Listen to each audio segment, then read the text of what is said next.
Party people, this is the Master of Games, Master Mario from the Cosplay Wrestling Federation.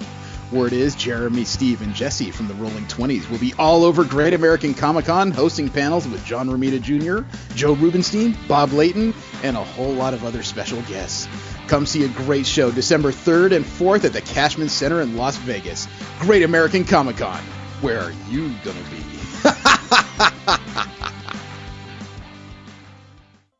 Over the last 13 hours, more than 24 evacuation orders have been issued all over the globe. Thousands upon millions head for the countryside, including the endangered Saskatoon T-Rexes, while others seek shelter. The world has never seen terror as real as it has today. You're kidding me. Yeah, right? Dinosaurs are still a thing. It's odd how we never talk about it.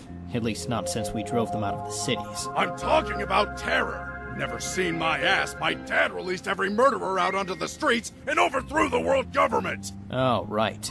And the king of the world is a blue Cairn Terrier. It's bullshit! I think it's pretty progressive. Aw, look at the poor Namekian lost and forgotten to time. Even the attack of the Saiyans 5 years ago pales in comparison to this overwhelming threat, as if comparing a cataclysm to a rampaging toddler. Bullshit! We turned an entire city into a glass floor! Aw, look at the poor Saiyan, lost and forgotten to time. Watch it, Namekian, unless you want to go right now. And I think we both know how our last fight went. And I think we don't, because we've never fought. Wait, really? But then how did you... Your dumbass friend. Right! Wow, we've never actually fought. That's so weird. Isn't that weird, Black Man? Yeah, almost as weird as what's gonna happen if you call me that again.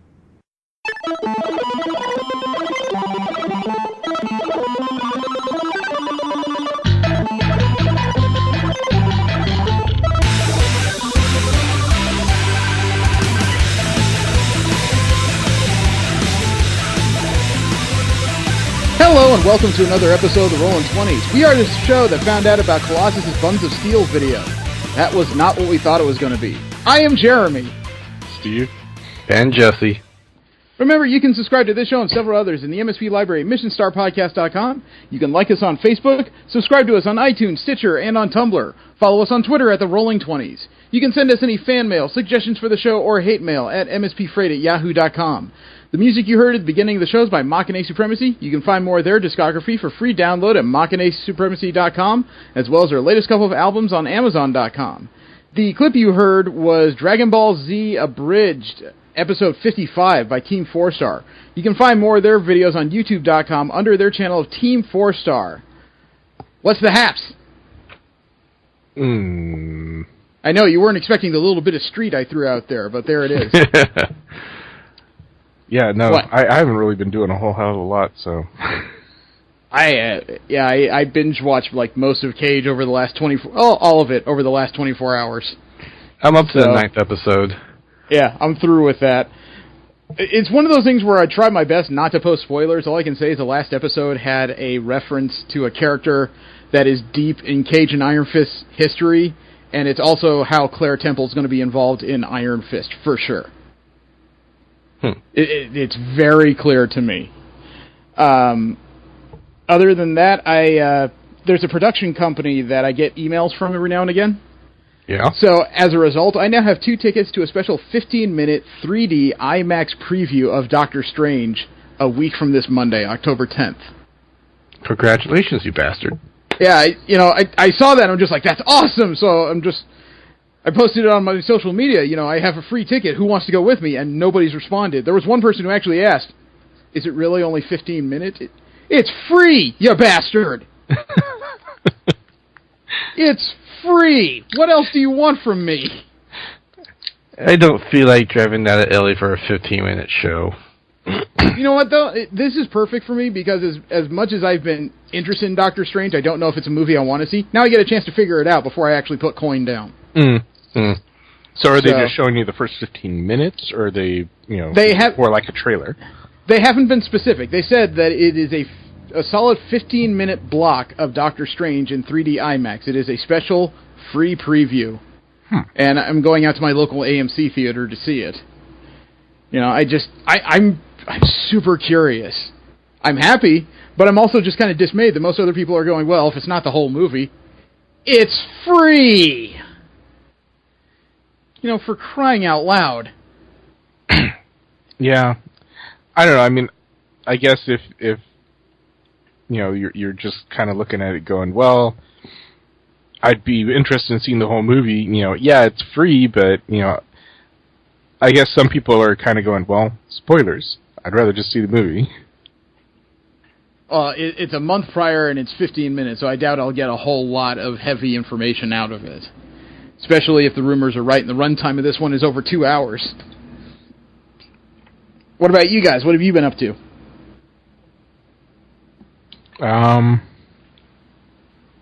Yeah, lots of crazy crap going on at work, but that's not really something I can talk about here.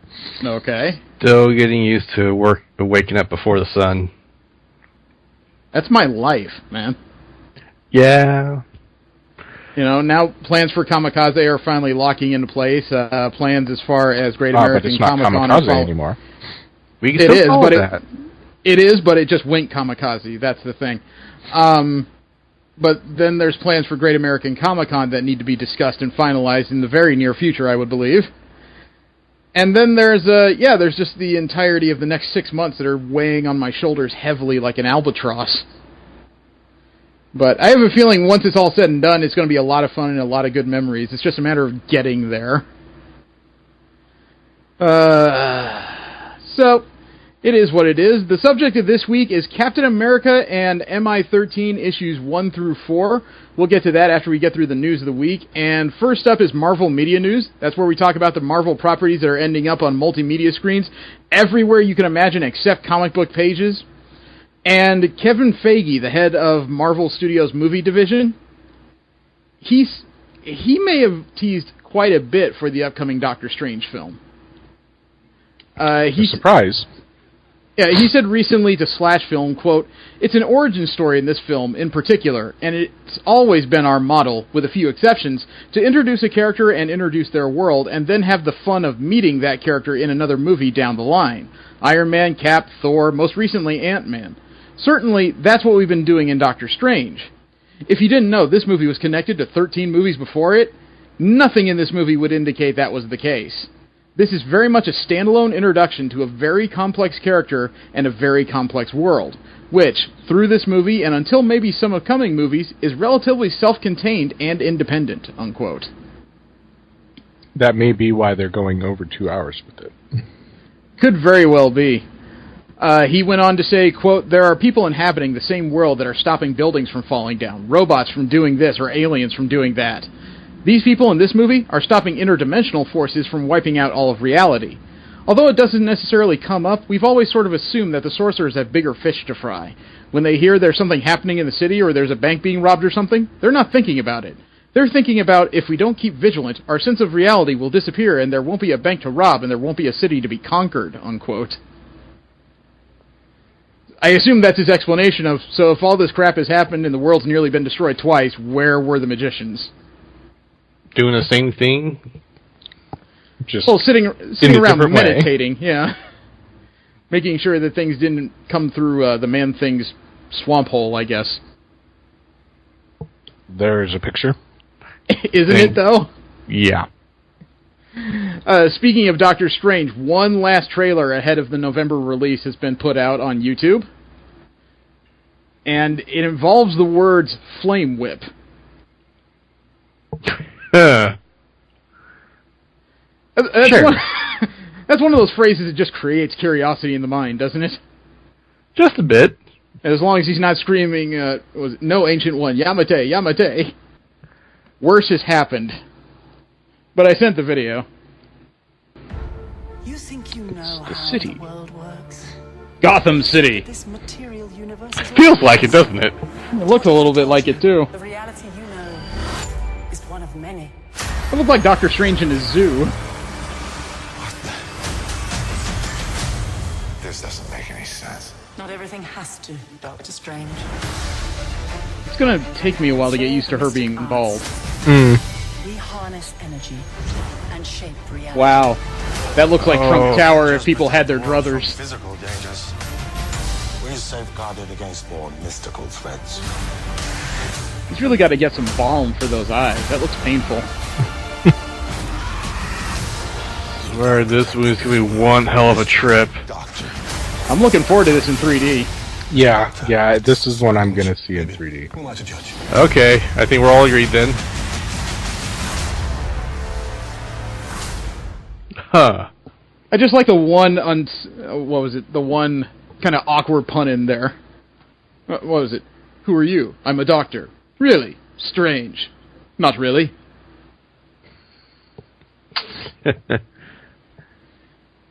I'm like I said, I'm curious. There's been nothing like this before, so I'm really just reserving judgment until I get a chance to see it. There's been another character cast for Marvel's upcoming Black Panther film. Starring the character that debuted in Civil War, Winston Duke has been cast as the Man-Ape. Man-Ape is also called M'Baku in the Marvel Universe. He's been known as one of Black Panther's more stalwart villains from the White Gorilla Tribe. There are so many things about this that if this debuted in like 2005, it would have been slapped down for being racist. But M'Baku was actually created way back in 1969's Avengers number 62 by Roy Thomas and John Buscema. If you want to find out where Winston Duke has been before, he's had a role in CBS's Person of Interest. He's also recently been in the CW's Messengers and TNT's Major Crimes. As a reminder, Black Panther is scheduled to begin filming this January for a theatrical release in February of 2018. It's going to be a short window to get post-production done. Now, when it comes to Marvel's TV properties, people may be astonished to find out that a character recently introduced in Agents of S.H.I.E.L.D. has a very deep comic background. Which one? Oh, you laugh, so you know then. I assume a particular character, but I could be wrong. Well, speak. Ghost Rider? No. Okay. Wow, Robbie Reyes has only been he's only been in existence for like 3 years. No, he does not have a deep history. The deep history would actually belong to the man that is currently portraying S.H.I.E.L.D.'s director. Ah, yes. Okay. I still can't remember his name. Everyone kept calling him Jeffrey. He was never known as anything other than Jeffrey or director throughout his debut in the second episode. If you had the closed captioning on, you would have found out his full name is Jeffrey Mace. Jeffrey Mace was actually introduced in the 1940s as a character called the Patriot. Huh. But the thing is, he didn't stay the Patriot. Because of retcons to Captain America's history, Jeffrey Mace was changed into the Captain America of the 1960s. The 1950s. This is back when Captain America fought communists and the like. See, if you recall, the original Captain America, originally in Timely Comics, was not frozen. He returned successfully with Bucky. So, when Marvel started to reappropriate the character for the Avengers, then they had to figure out how to tell the story of why was Steve Rogers frozen, but still shown from the 1940s into the 1950s beating people up. Because during that period, 2 other guys took over as Captain America at different intervals. Huh. Jeffrey Mace was, I want to say, the first takeover character. He even came with a fake Bucky at the time. So, I seriously doubt that all that history is going to make it into the TV show, but there you go. There's your nugget of unnecessary knowledge for the day. It turns out Marvel's Iron Fist had a writer jump ship. Really? Yeah, TV writer Tamara Becker has tweeted out her involvement in another series. She's moved from Iron Fist to The Runaways. She's joining Gossip Girl co-creators Josh Schwartz and Stephanie Savage on the Hulu-based show. There is still no idea as to a release date yet. They're still in the early process of the show. Runaways was created by Brian K. Vaughan and Adrian Alfano, the story of several kids who find out their parents are supervillains in Los Angeles and decide to take off on their own. This will be the first series that Marvel has on Hulu for sure, at least in an official capacity. And last up in Marvel media news, there is a mystery Marvel project coming out of Fox in 2018. According to Greg Foster, CEO of IMAX and Senior Executive Vice President of IMAX Corp., quote, after sharing success with such recent box office hits as the global phenomenon Deadpool, we're thrilled to sweeten the existing deal with our friends and partners at 20th Century Fox by providing IMAX fans worldwide a selection of the studio's most exciting upcoming blockbusters. With this agreement, we look forward to expanding our partnership with Fox and together offer fans around the world IMAX's one-of-a-kind movie-going experience, unquote. The only known Marvel movie that Fox has upcoming is the Wolverine 3, which is currently scheduled for March 3rd, 2017. No trailer's been released yet, although you gotta imagine something's coming soon. There is no word on the potential release of the in-development New Mutants film, or the delayed Gambit film, or even the greenlit Deadpool sequel, so there's no word as to what precisely this film is. If I had to guess, though, I'd say it's probably going to be one of the ones in production. I don't think they have the room or the budget to start adding to that right now. Yeah. When they say that they're going to do this? March 2nd, 2018 is the release date of this mystery movie. March 2nd. Yeah. Hmm. Could be a number of things, but I couldn't even guess at this point. It seems like Fox in general is cooled on the idea of making more X-Men films other than the ones they've already been working on. So I really don't know what they expect to do. Or this could be the long-rumored X-Force film we've been hearing somewhat about. That'll be exciting. Be different, although Shatterstar is not one of those characters I think would translate well to the film. Those double swords, the ponytail, and the star. Oh. Yeah. Oh. Now we'll bounce into DC media news. That's where we talk about the other major company and their multimedia properties coming up in the near future. Word is, Ben Affleck's solo Batman movie may be coming in 2018. The Time Warner CEO is hinting at an accelerated schedule when it comes to the DC films. According to Time Warner's own CEO, Jeff Boukas, he says that the Batman film is about 18 months out. That would put it in early 2018 for sure. He said, quote, the reboot of Batman in Batman v Superman Dawn of Justice with Ben Affleck was a big success. He's going to be the executive producer on Justice League, and that's helpful to the team. And Ben announced a Batman movie that he's going to write, direct, and star in. I think it's a year and a half out, unquote. I don't like them doing this accelerated table because they may force out incomplete products. Well, I don't think that's quite possible. It's not like there's DLC for films as of right now. It's either done or it's not. But usually when you release a film, it's done. The question is, how much extra crap are they going to throw in? Is it going to be like Suicide Squad where they shoved in this extra stuff and now the film is a jumbled mess? Or, maybe Zack Snyder has enough time on his hands to work on it. I don't know. Because he does seem to be jumping from project to project when it comes to the DC properties. I wish I had something else to say beyond that. It's a curiosity to me. I'm a little bit worried, not about quality control, just about the overall feel of the universe with this shift that seems to be going on with Geoff Johns and his partner now taking a top position in the movies. Actually, quality control is kind of my worry with them saying they're accelerating the timetable. Well, quality control hasn't been a concern for the film so far. They've been very gorgeous films. They've just been dour films. If there's been any concern, is that the movies are not long enough for the material they're trying to introduce. But they keep trying to introduce 6-7 characters at a time, and that's what creates a jumbled mess. Yeah. There is a new trailer out ahead of the season premiere of The Flash. This is probably the last trailer considering that the series begins, the season begins on October 4th. And there's already been hints that the character of Jesse from the second season, if you remember, it was Harrison Wells' daughter from the alternative universe. Yep.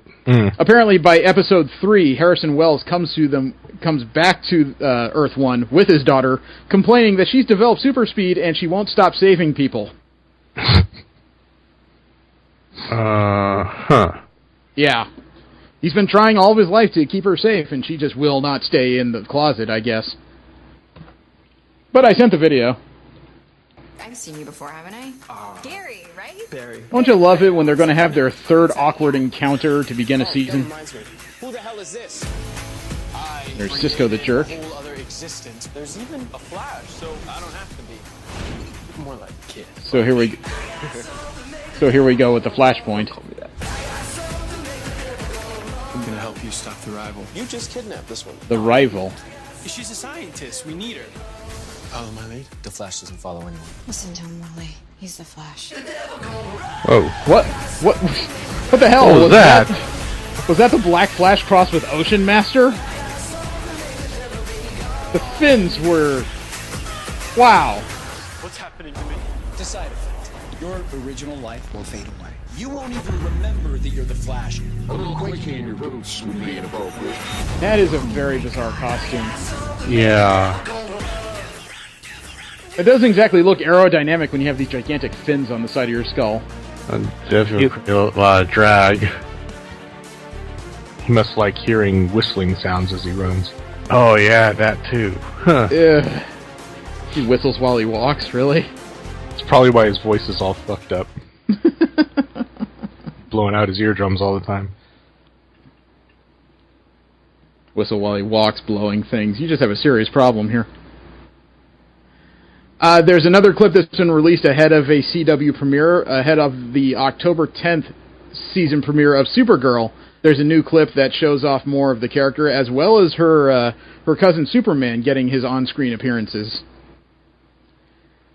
I didn't enjoy Supergirl on CBS. I hope the tone of the series has changed a little bit to be a little more grounded and a little less fluffy. Grounded is probably the wrong word when I think about a character that does all that she can do, but just a little less airy of a show would seriously help me out in my enjoyment of it. But then again, I'm probably not the main constituency they made the show for. I sent the video. Yeah, I understand, Mr. White. It's amazing how Metropolis always looks like it's firmly entrenched in the 1950s and 60s sometimes. Yes, I will have my article on your desk. Lickety-split. Yes, sir. I know that no one says lickety-split anymore. Although you do still say... So Clark Kent is still a bumbling character in this universe, then. So they kind of borrowed him from the original Christopher Reeves? Maybe. He definitely looks better clean-shaven, man. Those production photos where he had the 5 o'clock shadow, he looked disturbed. Here's all we know at this time. There are over 200 people aboard the craft. Oh, wow. They put in a lot more light in the DO headquarters now. They had a serious problem with fluorescent lighting in their headquarters before. It wasn't working. I wonder how many ties he goes through. If he's quick, he can come back and find it. I pray she's watching this. She is.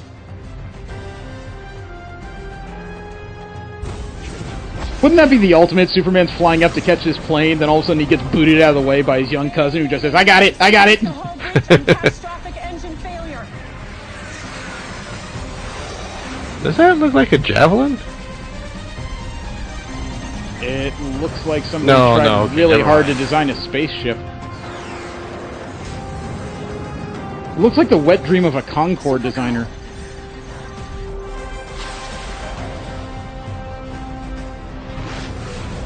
Need a hand?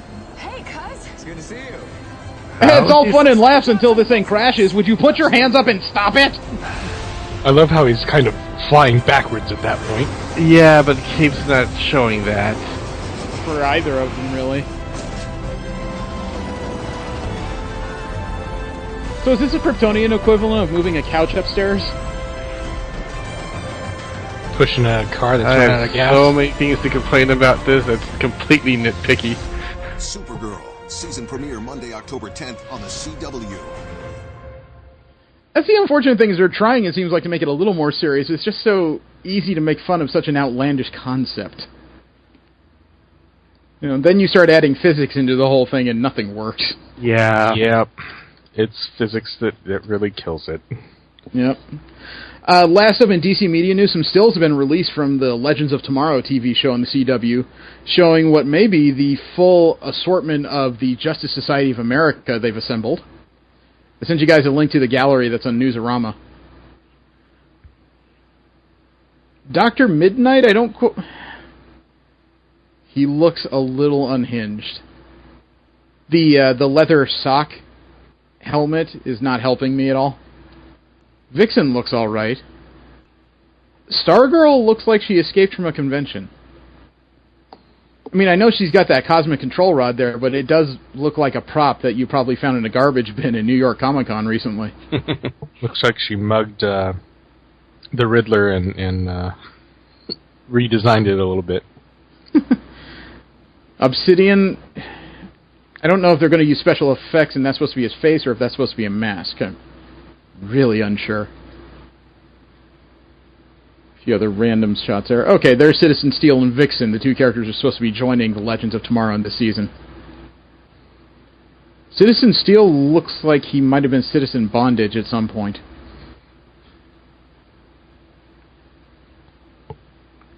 Vixen looks alright.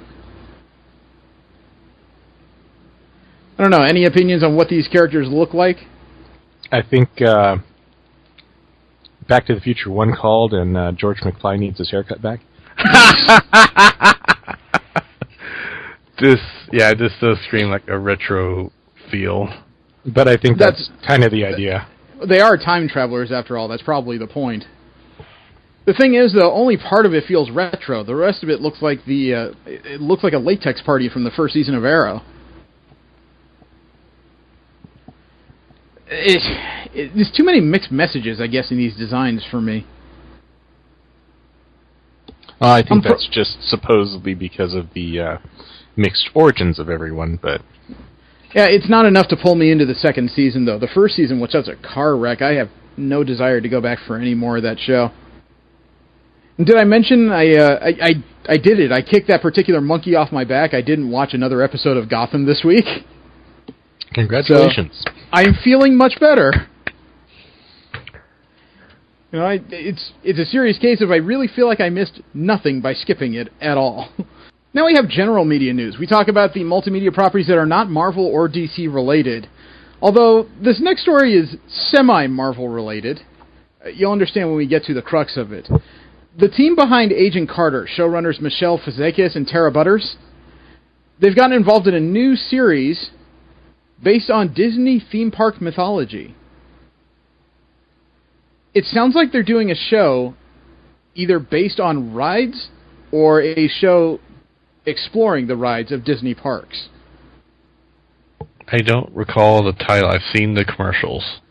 There is no working title as of yet. According to Deadline, they've sold an hour-long drama to ABC based on theme park mythology, but it doesn't have an official title as of yet. So I don't have much else beyond the story. I mean, Fazekis and Tara Butters, based on their work on Agent Carter, I know they can put together a pretty decent show. However, I guess a show that's either based on the mythology of Disney rides or documentary style about the rides themselves is either going to be hit or miss. This doesn't sound like something that's for, you know, a lowest common denominator of TV watchers. You know what I mean? Yeah, I mean, I remember the list that we went through as far as, you know, like, things you didn't know, and those were interesting, but doing an entire season on that sounds challenging. Well, the thing is, it's not just one season, it's a series, so it sounds like they got to find more than that. I couldn't say. There's a whole lot of confusion, I know, this week, but it is a new project that's coming up. I know there's a lot of Disney fans out there. Well, the only other thing I can think of is that they're doing something, you know, taking mythology and then making a show around that, you know, kind of, you know, how it came about, or, you know, or is it story as far as that goes. Or is it an anthology series based around the mythology of rides, similar to how there are movies now about the Haunted Mansion and Pirates of the Caribbean? You see what I mean? So, are they using the rides as the basis of new stories, or are the stories about the rides? That's something that's a little bit unclear in the very, very basic synopsis they've given us so far. Right. However, Warren Ellis apparently is getting a comic book adaptation put on TV thanks to Tom Hardy.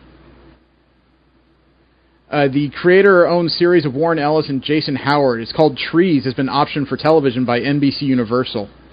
Tom Hardy is signed on as one of the producers of the show. I don't have any information as to what Trees is about. It is a first-look deal with NBC Universal, which means if NBC refuses it, they could shop it around to other networks or streaming services. As a matter of fact, Warren Ellis' other creator-owned series, Red, is currently being developed as a live-action NBC series. Red? Yeah, the same as the two films. Oh, okay. Hopefully it'll have less Bruce Willis in it. I know it's very likely, but, you know, the less Bruce Willis I have these days, the better. I don't know, I didn't mind him in those movies. In Vice? Oh, God. Oh, dear God, why'd you bring that back up? Because it's funny. You know, I recently rewatched G.I. Joe Retaliation, and then I realized why I didn't like the end of the film so much is because he was in, like, the third act of the movie a lot, and he always had the same expression on his face. Like the Metamucil really wasn't kicking in, and he had to take a dump very seriously. Actually, I'm a fan of the sci-fi show The Magicians, and the author of the series, Lev Grossman, he's writing a new novel with King Arthur mythology. According to the publisher, according to the publisher of the book, the press release says, quote, "The Bright Sword is a novel of King Arthur unlike any other." Oh, it's a cop show. Okay. Which starts where most stories about King Arthur end, with the fall of Camelot. The king is dead, the legendary heroes like Lancelot and Galahad are gone. The only surviving knights are minor figures from the margins of Arthurian mythology. Together with Merlin's rebellious apprentice and a brilliantly talented young knight, this band of leftovers must fight to reforge their broken land, in spite of being broken themselves.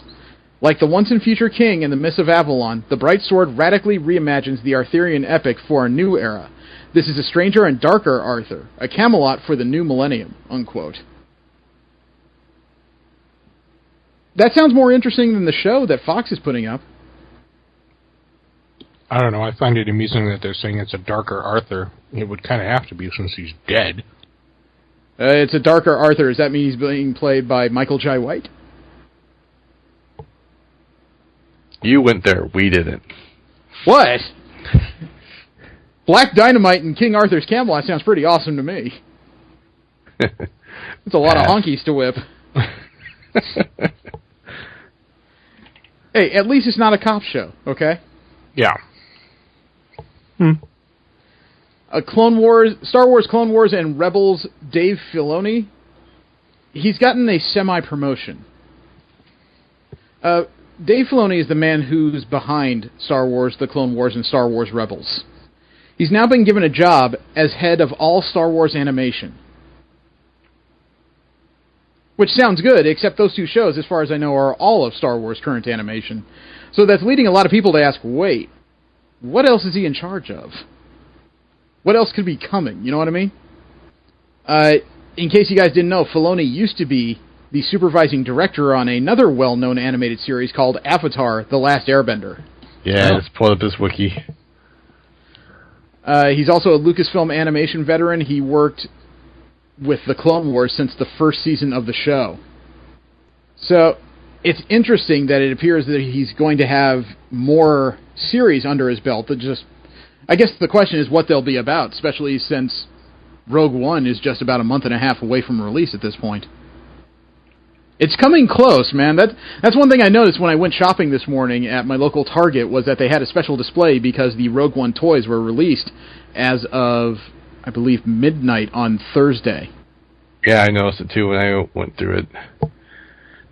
So everybody is apparently fishing for toys. A lot of retailers have special exclusives that are individual to their particular franchise. What are they? Don't know, don't care, don't have the time. However, when it comes to Star Wars merchandise, we all know that some people like to make it detailed. Like frickin' Hot Toys. Alright. Oh, and man, if a lot of people are going after Mattel for their Kenner-style figures and their, expensive, like, $60 toys, I'm really surprised they haven't tried to hunt this down. Take a look at what Hot Toys has done for Rogue One. They've released a pack of Stormtroopers, a new Darth Vader figure, and something new called the Shore Troopers. That's where a bunch of Stormtroopers have their mics replaced so they all sound like Pauly Shore.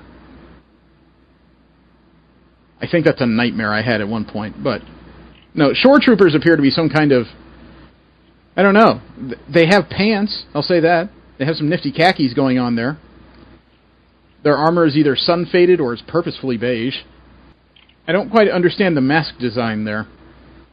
They do appear to be heavily armed for a bunch of guys whose name implies they go to the beach a lot. I think they're armed.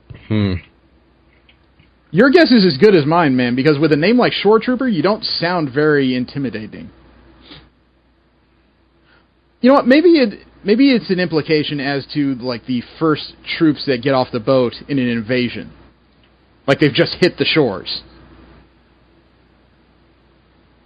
Interesting. Yeah, I think that's very intriguing. Thank you. No, okay. It makes sense. I'm thinking, yeah, they could be kind of like the Marines division of the Imperial troopers. That's about the only advantage I can see here, since we have a picture of regular stormtroopers above and below the ones of these shore troopers. The shore troopers are lighter on armor. They'd be faster when it comes to the charge. And they're not as encumbered either. They don't seem to carry as much gear. They seem to have one primary weapon, a holdout weapon, and that's about it. Don't even see any backpacks. So, yeah, none of these figures are up for pre-order yet, although you can imagine they will be very, very soon. Mm-hmm. And the image of the Darth Vader, it looks like a very nice figure. I've never really noticed that gigantic leather codpiece he has before. That's making me uncomfortable. And yet you were complaining about me last week, so yeah.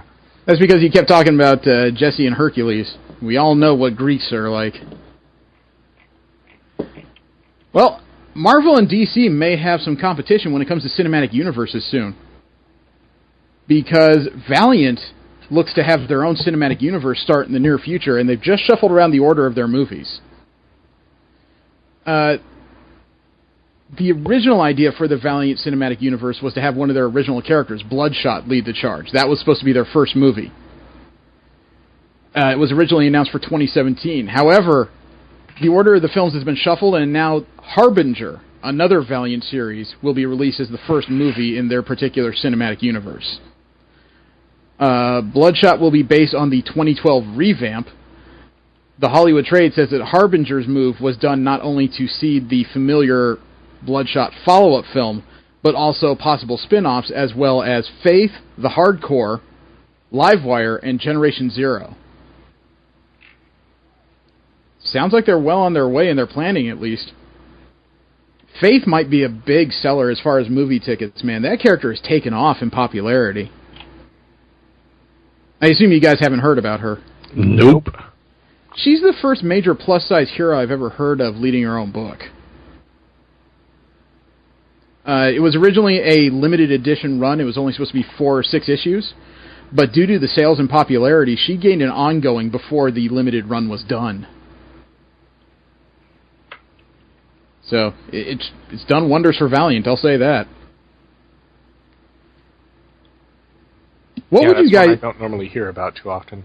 What would you guys say if a superhero film started with the phrase, "The champ is here"? I'm not going to like this hero.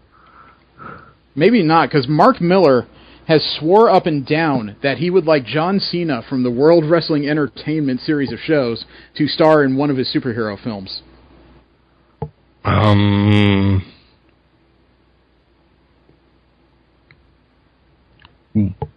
What? Why? Well, he wants him to star in the series called Superior. Follow me on this, because I've mentioned this, but I doubt you remember. Superior is the story of a young boy who likes to read comic books, right? Yeah. He likes to read, especially about this one particular character called Superior, who is your... In basest terms, from what I understand, he's your Superman-style character. Flies, super strong, super strength, I-beams, and, big honking red costume, huge black cape, right? Yeah. And one day this kid goes to sleep and wakes up in the body of Superior. He wakes up in the body of his favorite fictional character. Huh. There is he doesn't know how he changed into this. He doesn't know how to change back.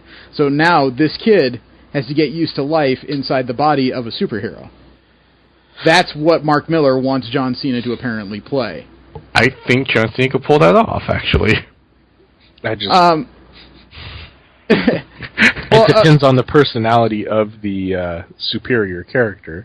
Well, that's the thing, is that Superior would pretty much be acting like an overinflated 10-year-old at this point. But yeah, okay, I can see.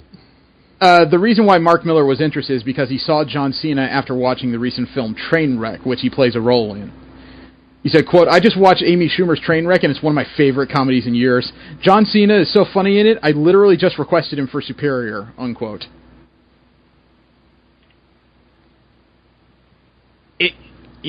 I've heard of worse. And you guys know basically what John Cena looks like, right? Yeah. It's kind of hard to escape his image if you use the internet at all. Take a look at this image, because this is what Superior looks like. It does look like John Cena with a shirt. Yeah. He's even got the wrestling belt. Just about. That thing looks like it could cause some damage.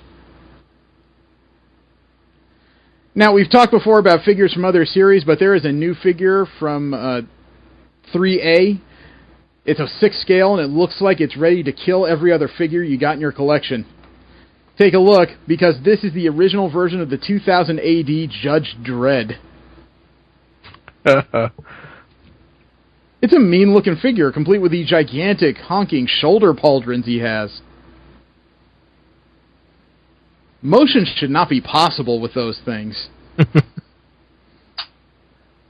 It comes complete with at least 3 different styles of gun, a baton meant to kick your ass, and the ass of an eagle on his right shoulder? Oh, he's definitely got different heads, too. Yeah. Faces. And look at the belt buckle he's sporting there. Yeah. He's won some kind of tournament. He doesn't have 2 different heads. Body protecting armor right there. He doesn't have 2 different heads. He has another jaw. Yeah. You can unplug the jaw and plug in a second one that has the grimacing face. Has 3 different pairs of hands, 2 pistols, 1 long rifle, and 1 baton. It's pretty detailed, and it looks a lot like the comic. The original comic, anyway. Mm-hmm. No words as to the cost of this series. It's available for pre-order as of September 29th from Bombaland.com. BAMBALAND.com. And 3A stock is worldwide. It's going to be 12.3 inches tall. Wow, 29 points of articulation, too. It's a pretty nice figure overall. Okay, now, this is something that Jesse may be more interested in than the rest of us. All right. Stan Bush has tried to do it again. Oh, all right. Stan Bush, the writer of You Got the Touch and half the original tunes from the Transformers the movie soundtrack. Mm-hmm. He has decided to dust off the old keyboard and put together a new theme for Shadow Warrior 2. Shadow Warrior? Yeah, Shadow Warrior was a game from the 80s, as well as a comic book for a little while. And he decided to put together a new original tune to commemorate this happening, I guess you could say.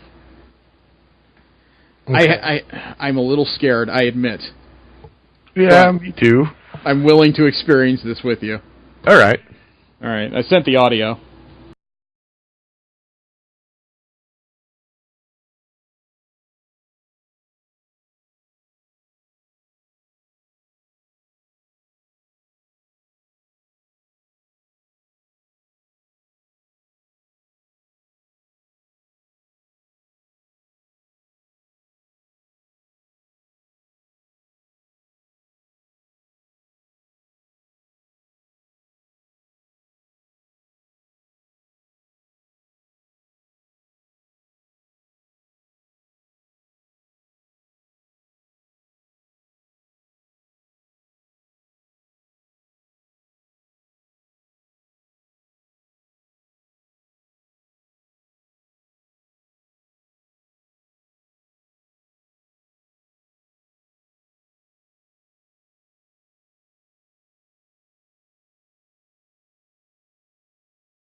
ostrich-style battle pods. I mean, shoot, man. You say high speed, I'm thinking 65 miles an hour.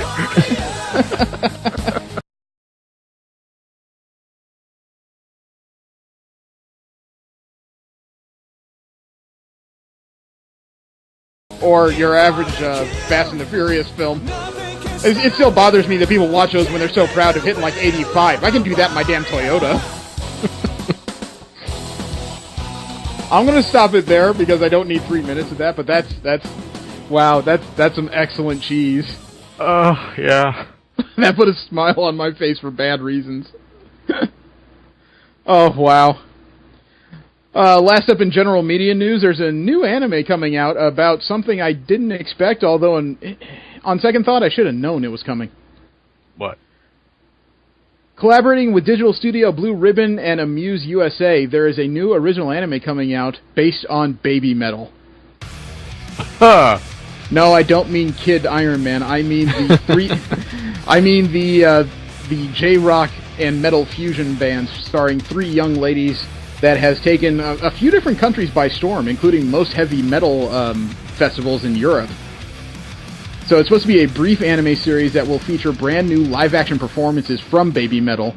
There's currently no air date or other distribution specifics. I listen to their stuff at work. It amuses me. I enjoy their music, although sometimes the clash between the two styles can throw me off a bit. Yeah, I think the one that's probably... Well, and it makes me laugh every time, so it's probably one of my favorites, is the Give Me Chocolate. Yeah, Gimme Choco is like their first major single. It's always the one that makes me just go, seriously, how does this work? But by the time you get to their Karate single, everything seems to be gelling much better. Yeah. So, play it through, it gets better, I guess is what we're saying.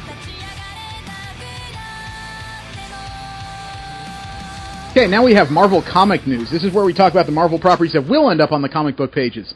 Jesse, I've got some good but weird news for you. What's that?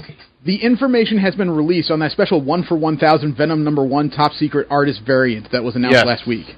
Yes, I saw that. Yep, the cover is being done by Todd McFarlane, except Todd McFarlane did the cover 28 years ago. Huh. Mm-hmm. It turns out that the reason for that is because they're using a panel of Venom's first appearance from Amazing Spider-Man 299 back from 1988. They're recoloring it, repurposing it, giving it a new background, and they're putting it on the cover of Venom #1. So it's a Todd McFarlane recreation, I guess would be the right phrase for it.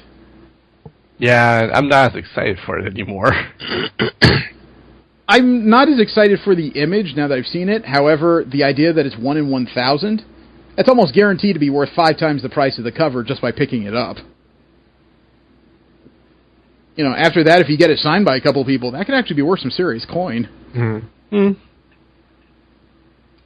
As a matter of fact, because of the furor behind all this, it appears that Marvel's doing this with 2 other series. Amazing Spider-Man, Renew Your Vows, where they tell the ongoing stories of the alternative universe Peter Parker that's still married to Mary Jane. May Parker is turned into a superhero. That's getting a top-secret artist variant for its first issue. And the other one that's doing this in January, the new U.S. Avengers series, spinning out a new Avengers, will have a top-secret artist variant. Well, I'm pretty sure that will have an original art piece on it then. I do not know, considering that U.S. Avengers, like I said, is spinning out of the current New Avengers series. So there's a lot of panels that could be repurposed. Mm-hmm. You know, I'd like to say it's going to be an original image. I love new art, but I can't say for certain, and given what they've done with Venom, I'm going to play it conservative and assume they're going to reuse it until I see it. Yeah, it's a safe bet. Brian Michael Bendis is getting hate mail. For Ironheart. Ironheart, if you'll recall, is going to be the name that Riri Williams is picking up when she takes over the red and gold armor of Tony Stark in Invincible Iron Man #1, coming out, I want to say, in December. She's a 15-year-old MIT student who's managed to cobble together her own armor, very brilliant in her own right. But I'll let Bendis say it in his own words. Quote, "Can I just say the response to her has been crazy. We've heard from Disney that the original article received over 2 billion impressions." Wow. It's been by far the most seen announcement or article from Marvel Publishing, which is just insane when you think about it. Good Morning America did a 10-minute piece on it, which was really nicely done. And then I heard Robert Downey Jr. acknowledged it, and I think it might have been the first time he's acknowledged the ongoing comics via social media, which is obviously cool. I loved it, to be quite frank. The unintended consequence, however, was that quite a few people misunderstood his endorsement to mean that Riri would be taking over Tony's role in the movies. Oh. Then I started getting crazy hate mail who clearly didn't read the article, in addition to an enormous number of headshots from highly talented African-American women thinking there would be a potential role. And it was such a bummer because you could feel how hungry these actors were for a role with this kind of potential, you know? And it was heartbreaking to say, oh no, this is the comic book. I'm sorry. It just revealed how shallow the pool is for women of color in certain roles. There's evidence we're on the right track, but there's still more to do. You see, there are some people who just really have some difficulty with change when it comes to these characters who they've known for years, if not decades in some cases. And I get that. But you know, I think it was Marvel's Chief Executive Officer Joe Quesada who was talking to Stan Lee and asked him what he thought about some of these changes, and Stan's response was that fans wouldn't recognize one bit of the Marvel Universe if he was still running it. You guys are the ones who truly love this stuff, he said, but we would constantly tear it up. Who knows what it'd look like now if we were still at the helm, unquote. Probably stagnant. X-Men would probably still be canceled. Riri Williams takes over as Ironheart in Invincible Iron Man #1, which hits shelves November 9th. We are about 5 weeks away from the debut of this character. Yeah, I blame a lot of that on clickbait. Oh, yeah. Well, it's not clickbait, it's just a bunch of people who heard Iron Man replaced and freaked out and thought Robert Downey Jr. just said, okay, I'm done, this lady is taking over, and then they started sending mail to other people, and I guess they assumed Brian Michael Bendis was now being a movie writer instead of still writing comic books. I mean, the part of this that I find really kind of hilarious is that he's not only sifting through hate mail, he's getting all these headshots from women who just says, I can play that role. What role? You know, could you imagine trying to respond to all that and saying, yes, thank you, sorry, no? It's not you, it's me. I don't direct movies. It's not me, it's Hollywood. White people, you know, darn white people. Character has returned in Nova #11. That was the last issue of Sam Alexander's solo series in the current run. It was a little bit freaky because I've been guessing for a while that Richard Rider is returning. Yeah. And thankfully he did. Not in the way I expected. Oh. Yeah, I don't know how much you recall of our reading of Annihilation. When Richard Rider had to take the entirety of the Nova Force into himself, he was the one remaining Nova Corps member. Yeah. Right. That also meant he absorbed the World Mind, the AI that helps run everything for Xandar at the time. Well, so he came back as the AI? No, he came back with the two of them merged and fused. Oh. The two of them are apparently inhabiting the same space. They can swap between each other, but they are bonded now. Interesting. It sounds like a different... I haven't read the issue myself. I've been a little bit busy. But it sounds like depending on who Sam Alexander needed to talk to, they kept swapping visages back and forth. That's going to be a bit confusing. Yeah, it's going to get even better considering that a new series called Novas is supposed to come out after the Second Civil War. It's supposed to have Sam being trained by the expert Nova. Hey, at least he's got two very qualified trainers there. Yeah. Although every once in a while when he switches to the robot face, all of a sudden I'm having the images of like Manny faces from the Masters of the Universe line. Oh, God. Like I said, I haven't read it, but all of a sudden I have this bad image of all of a sudden the face underneath the mask just kind of swirling around, and then all of a sudden, robot face, you know? That's awful. Yeah. Speaking of awful, Captain America Steve Rogers #5 just revealed what killed Bruce Banner. What? Dude, this gets complicated, so ride with me here. You guys remember Civil War II, #3, the infamous issue where Bruce Banner died via arrowhead to the skull, right? Mm-hmm. Right. Shot by Hawkeye. You know, it's no confusion the manner of death, but the cause of death, it turns out, was a well-kept secret until this issue. And this is where you know where Steve Rogers might be completely off his rocker. Now again, follow me here, because the timeline of this issue jumps a few places in Civil War II. We all know that Civil War II right now hinges on the idea of crime prediction, and whether or not you can prevent crimes before they happen by essentially arresting people who have done nothing as of yet, right? Right. Yeah. Okay. So, all this happens because of the new Inhuman Ulysses. Well, the same time that the primary amount of heroes is introduced to him, that's when Steve Rogers, who at this time still believes that his history is deeply entrenched with Hydra, finds out that this kid can predict all kinds of futures, so now he's worried about his own. So, Steve Rogers is going to handle this kid the most Hydra way possible. He's going to kill him. Then he decides that if he makes a move against Ulysses might see that coming, right? So, what he does is Rogers sends a message to Eric Selvig and tells Selvig to send some of his experimental gamma research anonymously to Bruce Banner. If you remember, Ulysses predicted that the Hulk would rampage and destroy like all of New York and the superhero community. And when they found Banner, Banner was using this weird research he had of depleted gamma cells and injecting them into himself to suppress any future gamma bursts. So Rogers essentially sent a red herring to Bruce Banner to get him to experiment on himself to have Ulysses have a vision that had nothing to do with Steve Rogers. It's a little twisted, isn't it? Just a bit. And now you have the idea as to what evil Steve Rogers is capable of. I really want to read this. It's scary, but that means that Steve Rogers is essentially responsible for the death of Bruce Banner now. Right. Well, and then aren't they going after that other guy because he was, cradling Steve Rogers' body? In another vision, yeah, they had a vision of an impaled Steve Rogers being held up by Miles Morales.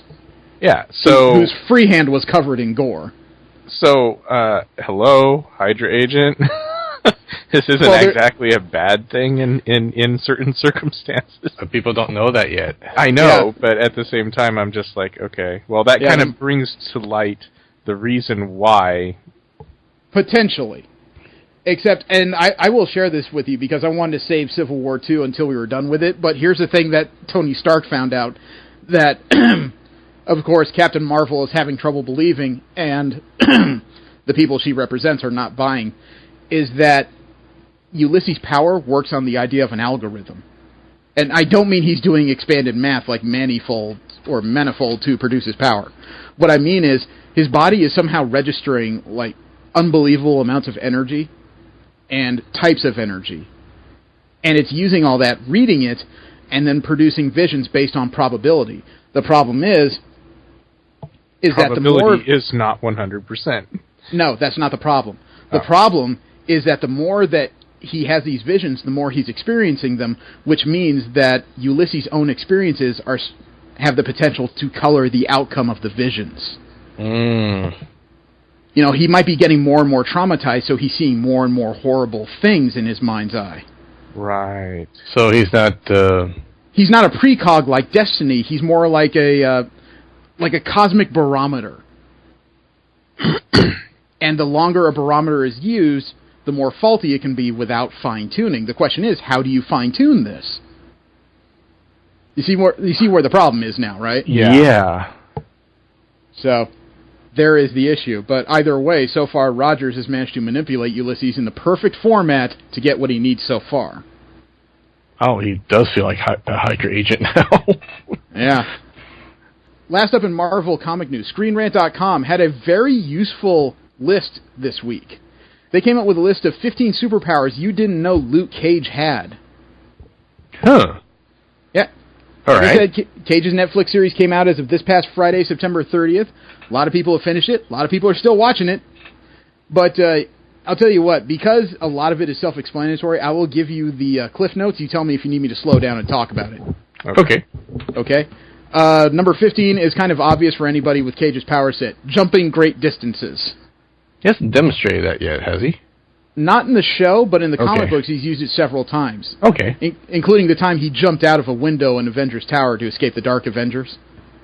Well, he did jump down from a tall building in the series, so... Yeah, but he's also been been depicted in comics as being able to hop great distances. Okay. And it's standard super strength fare, so, yeah. Yeah. Let me see. Item number 14, incredibly dense skin. So it's not just indestructible, it's also deep. Yeah, well... His skin is being rated as strong as titanium. I think that's like the core of his power set. Well, yeah, but it also affects his bones. His bones have the same kind of density. Oh, really? Yes. He can take a gunshot from as close as 4 feet away and not even feel it. Ouch. Cellular regeneration is item number 13. He does have healing abilities. Okay. Item number 12 was one I wasn't aware of. He has an ability to withstand biological attack. Really? Yeah, you need an explanation on that one? No, I'm pretty sure that stems from the regeneration. Actually, it stems from the Cold War and the era he was created in. Luke Cage was created in 1972. And at that time, during the Cold War, what did people fear was a biological or radiological attack from other major superpowers in the U.S. So they created him with powers. Get sick? Well, in other words, viral attacks are useless. Huh. Item number 11 kind of goes with his cellular regeneration. Superhuman recovery time. Oh, yeah, duh. Yeah. Item number 10, athletic and fighting abilities. Are you sure that's a superpower that's not something he just learned on his own? Well, actually, he's a gifted street fighter and a gifted athlete before a superhero. So, yeah. In addition to which, part of the reason he's learned to fight is because he keeps hanging around with his best buddy, Danny Rand, the Iron Fist. Right, yep. Item number 9 is something I'm aware of, but I'm sure a lot of people don't know. He has a jacket that matches his powers. Really? Yeah, I will read this. Quote, if you've read the headline of this power and wondered, why is this even a thing? Then you're in the majority. Yes, it's very strange that a man with impenetrable skin, healing powers, and super fighting skills would need a special jacket, but that's exactly what he has. Just don't be surprised if this power is left by the side of the road and never mentioned in Netflix's Luke Cage. The story with Cage's jacket goes like this. Luke Cage was exposed to a Power Man treatment, which was separate from the experiment he suffered through in prison. When Cage was exposed to this, he was wearing his trademark leather jacket. And of course, the jacket took on Cage's powers, just like the suits from the Fantastic Four. So now, Luke Cage, a man who is covered head to toe in his own indestructible skin, owns a jacket which itself is indestructible. And since wearing it wouldn't allow the comic book reader or TV viewer to see just how intense a battle was, after all, shredded clothes are a trademark of every superhero, we're left wondering why Cage didn't sell the jacket on eBay or give it to the collector from Guardians of the Galaxy, unquote. That would be funny to see, actually. You won't have to buy a new jacket. Yeah, it's been in the comics more than a little bit. It's just not something you generally hear about is, hey, this is my indestructible jacket, because who gives a crap, really? Item number 8, super punching. God, does that really need to be listed? Yeah. Item number 7, can't be cut. That falls in the purview of indestructible skin? Or super dense skin, I guess? Yeah, I'm going to assume they mean sliced and not cannot be ripped. But it does require a little bit of an explanation because it explains there is a way to cut through his skin. There is? Quote, with so many shiny powers and such a gruff personality, Luke Cage really is a diamond in the rough. And just like a diamond, it's pretty impossible to cut Luke Cage with anything at all. Trust us, villains have tried, but since Cage's skin is so impenetrable, even the best sword-swinging supervillain wouldn't be able to cut Cage down.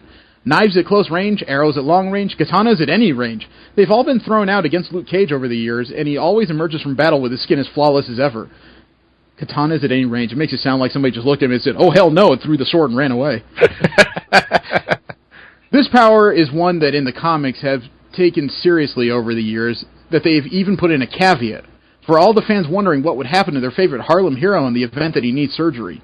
In this case, it's been explained that Cage can be sliced open, but only by a super-powered laser, unquote. Huh. It requires a high-power laser to get through all of that. Not exactly something that's, portable. Item number not 6. Back then, but nowadays, maybe. Still not. Car. Yeah, the best we've seen so far is that laser that burns rust off stuff, and that's not exactly a cutting beam. Item number 6, can withstand extreme temperatures. He does not feel extreme heat nor extreme cold. Oh, that's kind of handy, actually. Yeah. Item number 5, immense knowledge of the law. Not exactly a superpower, but very helpful. I was going to say that's very helpful when you're a superhero, but then again, it's very helpful when you're black. You're ex-con. Yeah. Immense knowledge of the law, need to know. Sounds like a Batman level power. Item number 4 would be he's multilingual. Okay, I can buy that. I'm not sure what that means other than maybe able to talk with the owner of the local bodega in Harlem. He knows street. He knows Ebonics? Is that where we're going with this? He knows jive. Okay. Stop Anybody here bro. speak jive? Excuse me, young man. I speak jive. Item number 3, superhuman willpower. Okay. All right. Item number 2. This one actually took me by a bit of surprise. Superhuman speed. It falls in line with super strength. Sort of. Quote, compared to most fast superheroes, Luke Cage isn't that fast. In fact, nearly every single Marvel superhero could beat him in a race. Whether it's via natural powers like Thor, attained powers like the Hulk, or tech-based powers like Iron Man. But compared to any human, and let's face it, most of the people Cage has to outrun are lowly humans, Luke Cage is a speedy madman that can run faster than you can imagine. Thanks to the muscles in Cage's legs, Luke Cage is able to move faster than any mortal human. According to some comics, Cage is able to move so fast that you can't see him, while other comics have said that he runs just over 30 miles per hour. Considering that the fastest man alive, Usain Bolt, has a top speed of 27.8 miles per hour, and Bolt is essentially a superhero himself, it's easy to see why Cage would be considered having superhuman speed, despite his relative slowness in the overall Marvel universe. Captain America's still faster. Yeah, but, you know, he needs to run, because if he gets caught by Cage, he's going to end up a greasy smear. True. Item number 1 was actually a big surprise to me, even as a Cage fan. The ability to exert himself for 24 hours. And that's why Jessica likes him. That's why he has Danielle Cage.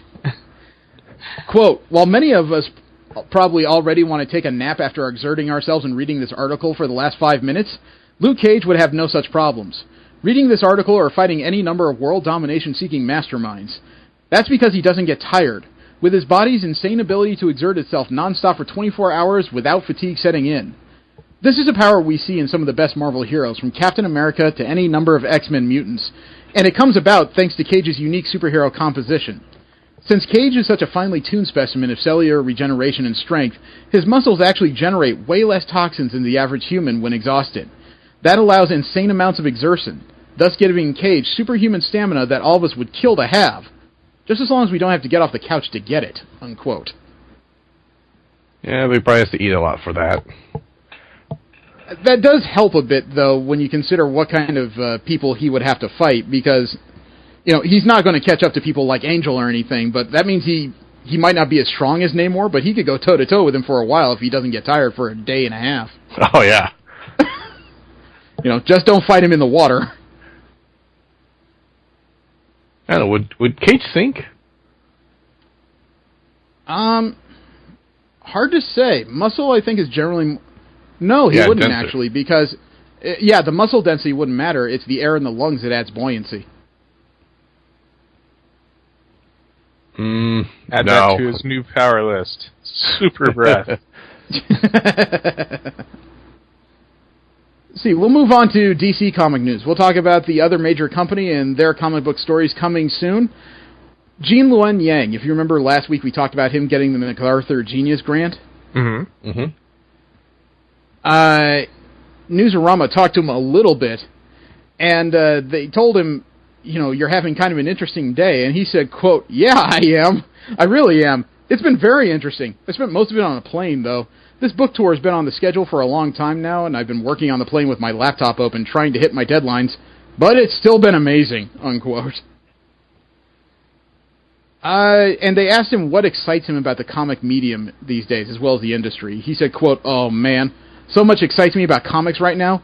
I'm really excited by the diversity of comics right now, not only in terms of representation, but in terms of format, of genre, of artistic style. There's so much happening in comics, in mini-comics, web-comics, superhero comics, young adult, and children's comics. Every area of the medium. You go back 20 years, there really wasn't an adult comic graphic novel category. The difference between comics now and when I was 15 years old is just stunning, unquote.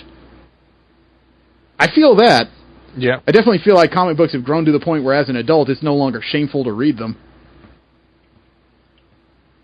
You know, I would like to know what his plans are now that he's gotten this MacArthur grant. I still don't know if it's a monetary grant or if it's just an honorary type thing. Yeah, I don't know. No, either way, he's probably earned it. I don't know his work well enough myself. I wasn't interested in the new Superman books. The first couple issues were not a big turn-on to me. So I'm going to assume that his writing prowess is better example than other stuff. It turns out the Suicide Squad is recruiting a Green Arrow artist to profile a new member they have. Who? The artist of Green Arrow named Stephen Byrne. He's been named the artist to do a backup story in Rob Williams and Jim Lee's twice monthly Suicide Squad title. He's going to do a backup story focusing on their newest recruit, Hack. H-A-C-K. This particular issue is scheduled to debut in number 5. That's going to be on October 26th. It says, quote, "She saved the squad's bacon in the Black Vault, but who is Hack? Where did she come from? And why is she such a Harley Quinn fangirl? Discover the secrets of the Suicide Squad's newest recruit in this crucial tale by series writer Rob Williams and red-hot artist Stephen Byrne." Unquote. It's really inconvenient to send out that news 4 days before the solicits say you have to have your orders in. And I don't know anything about a character named Hack. That's a new one on me. Imagine if I read the comic, it would make a lot more sense. Right. And DC's Rebirth has really inspired the company to sign a lot of their creators to exclusive contracts. It seems like every week we talk about one. And they just added another one this week. Sam Humphries, the current writer on the Green Lantern series, starring Simon Boz and Jessica Cruz, has been signed to an exclusive contract. Humphries said, quote, "I'm thrilled to be writing at DC Entertainment. Today's announcement takes an already spectacular creative partnership to the next level," unquote.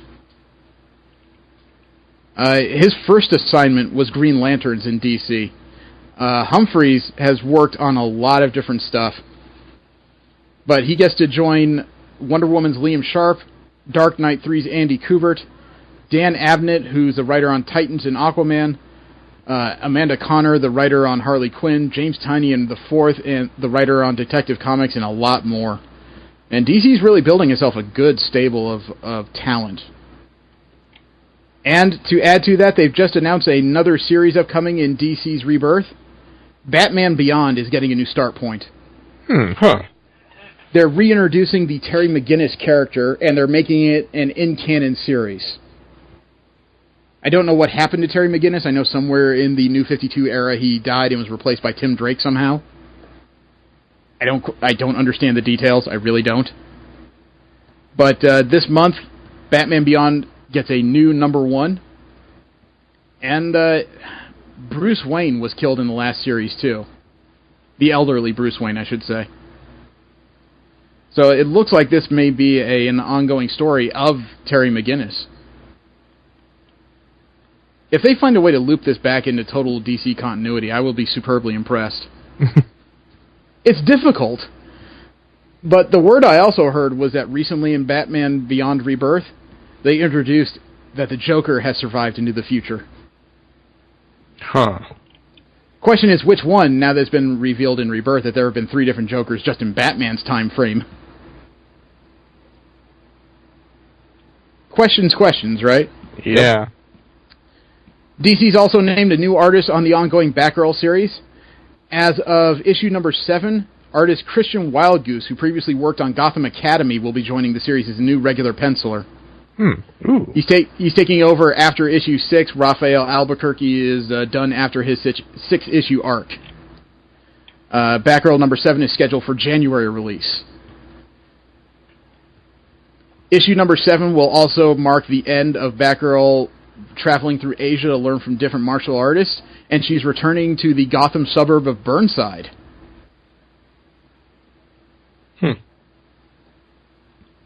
I'm glad it's returning to Burnside, but man, it's going to be hard to recreate the feel they had with the original run they had in the New 52 and how fresh that felt. Looks like they haven't changed the costume at all, though. DC Comics also recently had a talent development. The alumni was pretty impressive. As far as artists, they had Annie Wu, Barnaby Bagdana, David Messina, Juan Ferreira, Carrie Randolph, Megan Hetrick, and Sony Liu. This class was also taught by primary instructors Jeff Johns, Klaus Johnson, and Jim Lee. They don't know what they're talking about. No.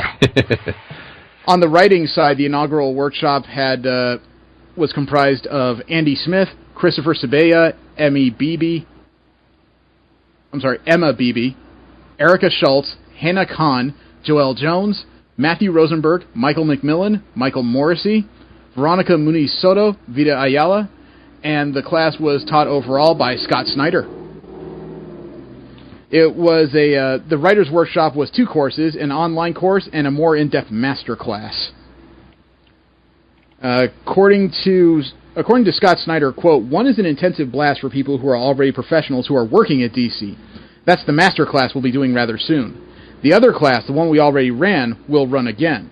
It starts in October and it runs through January. It's a bit smaller than the last one as we realized we had a few too many students the last time, even though all the participants were absolutely great. It's a little harder to find the opportunities for 13 people at DC getting everyone placed when there are only 8 or 9 people. And I'm going to run it the same way as last time, and I'm really proud of how it came together and how it was received.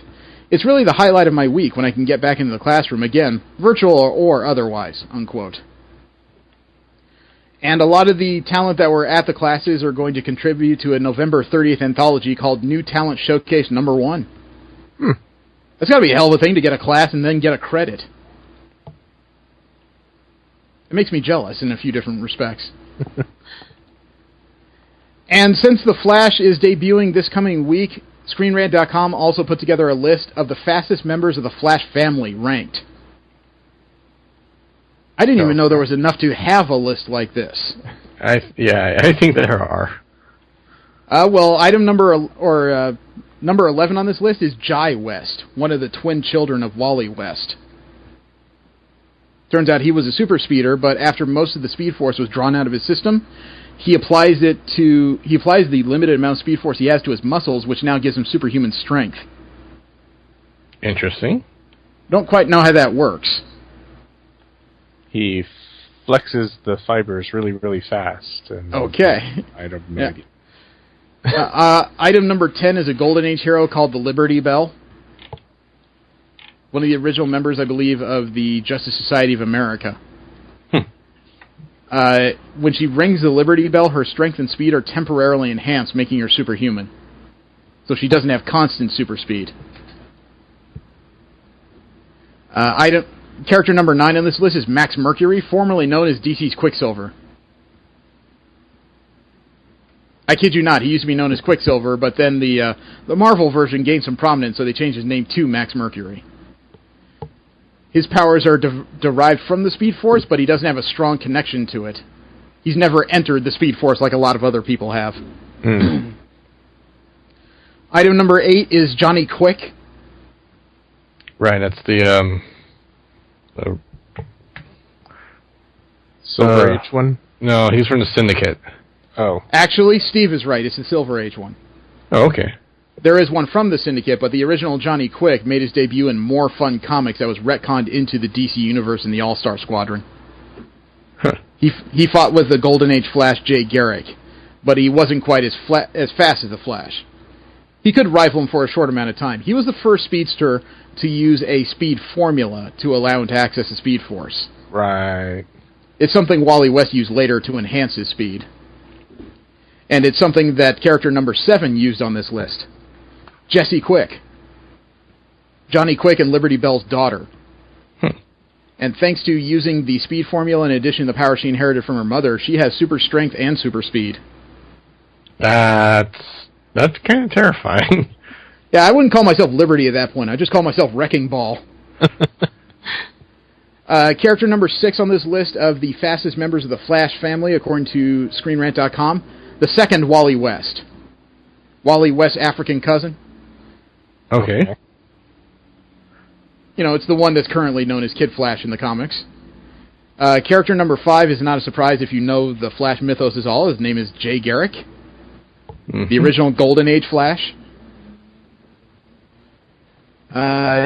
Even though he's the original speedster that's used the name, he's never been able to surpass Barry Allen in terms of pure speed. Character number 4 on this list gets a... Man, if there is a whipping boy in the Flash family, it's this guy. Bart Allen. Impulse? Originally known as, he's been Kid Flash a number of times, but let's see, he's been killed once, prematurely aged once, and turned into a raving lunatic criminal once. DC does not seem to like this guy. Number 3 on this list, it surprised me he's not number 1, Barry Allen.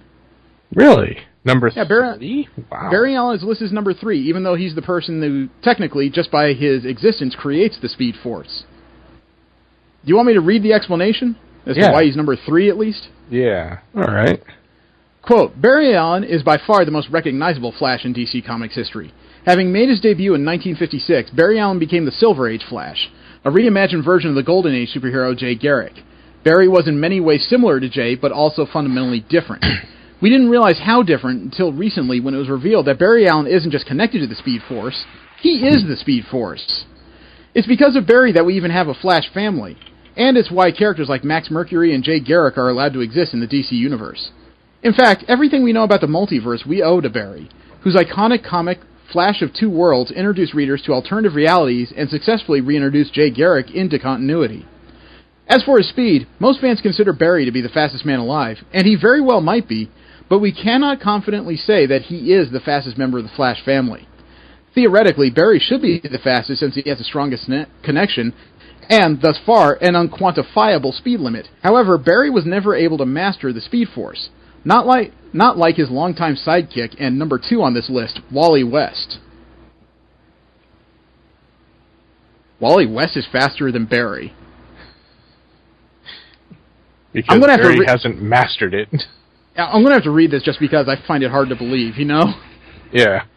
Quote, after achieving enormous success with Dick Grayson, DC Comics introduced sidekicks for several other superheroes, namely Green Arrow and The Flash. While the Archer got Roy Harper, the Scarlet Speedster got Wally West, a.k.a. Kid Flash, and so began an unyielding bond that would define Flash Comics. Similar to other superheroes, Wally eventually succeeded his mentor and became the Flash after Barry died during the massive crossover event Crisis on Infinite Earths. Determining who is faster, Barry Allen or Wally West, is perhaps one of the most contentious subjects in comic book history. It's possible that readers will never get an official, definitive answer, especially since the Speed Force seems to be a fluid concept to DC Comics writers. Still, judging by what we know of the Speed Force and the past feats of both speedsters, we can assuredly say that Wally West is the faster Flash. Barry Allen has been shown struggling to break the time barrier, yet Wally has done it with ease, even once helping Barry cross that boundary by giving him a push in the Flash Rebirth 2009. For a long time, Wally put a mental block on himself, a preventative measure to ensure that he would never replace Barry. However, due to special circumstances, Wally was forced to break through that limitation and become the fastest man alive, unquote. So, Barry Allen is number 3, Wally West is number 2. So who the hell is number 1? I'm out of obvious answers here. Zoom? But, according to ScreenRant.com, the fastest member of the Flash family is Impulse. Wait.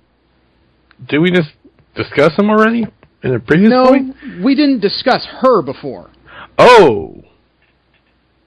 Impulse is also known as Iris West. Quote, by now it should be painfully obvious that the Speed Force is a convoluted concept, something that has perplexed both longtime and casual comic book fans over the decades. The fact is, if you haven't read each and every Flash comic since the Silver Age of Comics began, there's a high chance you've missed something that could be used to determine just who is the fastest of all. Seeing Iris West II, aka Impulse, as first on this list will come as a shock to virtually every fan. But here's the thing. We're not discussing theoretics. Impulse is the fastest speedster in the DC universe. As previously mentioned, it was revealed prior to the New 52 reboot that Barry produces the Speed Force while everyone else merely borrows from it. Wally, on the other hand, mainlines from the Speed Force, thus making him faster than Barry. With that in mind, the reason Iris West II is faster than both Barry and her father Wally, despite never having run faster than either of them, is because her potential is practically limitless. And that is because she is the living embodiment of the Speed Force, having the ability to not only run faster than anyone, but also to control and manipulate both speed and time, unquote. To give an example, remember we talked about, Wally's other son at the beginning of this list? Right. Jai West, or I'm guessing Jai is J, J-A-I. She absorbed all the Speed Force out of his body to save him from prematurely aging. So in other words, whereas everyone uses the Speed Force to run, she can actually pull it out of people.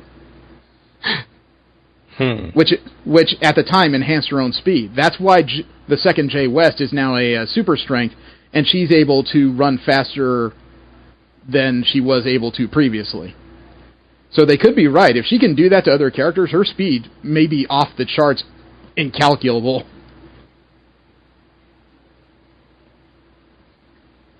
I'm sure there's a lot of people who are just listening to that and calling utter bullcrap, but I don't read the Flash, so it's hard for me to say for sure. Yeah.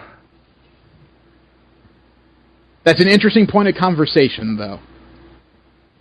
Before people just scream all kinds of obscenities, should really spend time checking it out. That's all I can say, you know? Yeah. Although, I can say that's going to be a lot harder, considering that since the New 52 started, Jay and Iris West do not exist. Remember, Wally didn't exist at the beginning of the New 52, and since Rebirth came, a younger Wally West has been reintroduced into DC Comics. Right. He's not married and has no kids. Hey guys, what do you think is the hardest part about collecting comics? Money? You cheap mother. Steve, what do you think is the hardest part about collecting comics? I don't know, just figuring out which ones to get. It's true. Finding key issues is rough. But I think the hardest part of collecting comics is getting signatures. You got to find out where creators are going to appear, you got to get the plane tickets, you got to get a hotel room, buy a badge, feed yourself, and then wait for hours on end and hope that the person you're there to see doesn't decide they've had enough and they really want a sandwich at this moment. Yeah. Or they're off to another panel. That's happened to me a couple of times. I think I've annoyed Brian Michael Bendis enough. He might actually know who I am. But that's why I go to Celestial Comics for signatures. Celestial Comics, they've made inroads in the industry, and they can get you a signature for only a few dollars above the price of the signature. And the best part is they'll do all the legwork and the hard work while I get to keep my fat ass at home. Yeah, that's pretty damn convenient. Yeah, and my ass is pretty lazy. fat. Thank you. I needed that. That's going to work great for my confidence. Celestial Comics is organized enough that they can even send it directly to grading if you want it to be. You'll find events that they're going to appear at their website or get instructions on how to send them your comics at celestial-comics.com. You can go there today and take your collection to a whole nother level. That's celestial-comics.com. Now we have general comic and convention news. That's where we talk about comics that are not Marvel and DC related, as well as conventions that happen all around the world. First up, Kamikaze is done. We don't have to go to it. We're off, except for the fact that we now have to go to LA Comic-Con. For reasons that are a little bit mysterious, Kamikaze decided to change its name from Stan Lee's Kamikaze to Stan Lee's Los Angeles Comic-Con. I can't speak for the two of you, but the same day that change happened, I started to get all kinds of social media posts of people going, why? I'm never calling it that. I'm calling it Kamikaze. It'll never be LA's Comic-Con. That sounds boring. Stuff like that. How about you two? Wasn't really checking the social media aspect. I was just kind of like, got an email and said, huh, okay. Well, I don't care either way. I'm still going to call it Kamikaze, and they seem to be okay with it, so yeah, whatever.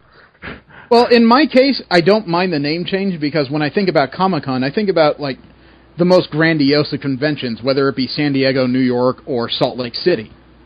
They all have their own Comic-Cons, and they're really top-ranked affairs when it comes to most polls.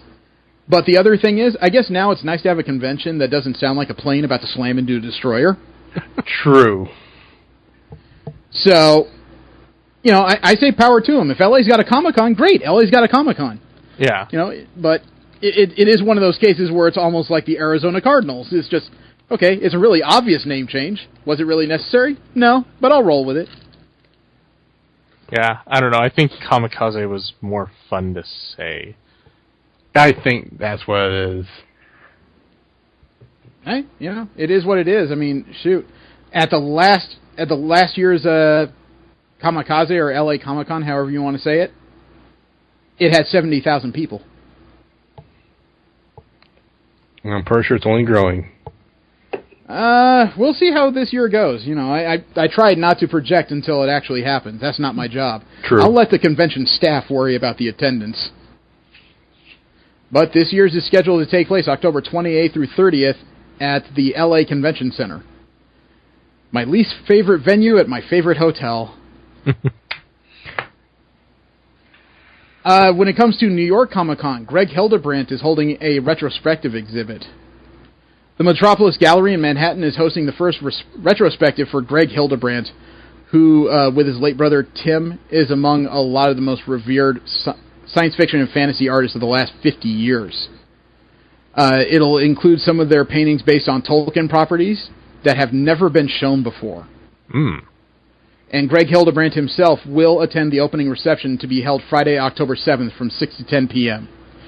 According to Mr. Hildebrandt's statement, quote, "I did not choose art. Art chose me. This retrospective is about my never-ending passion for creating art.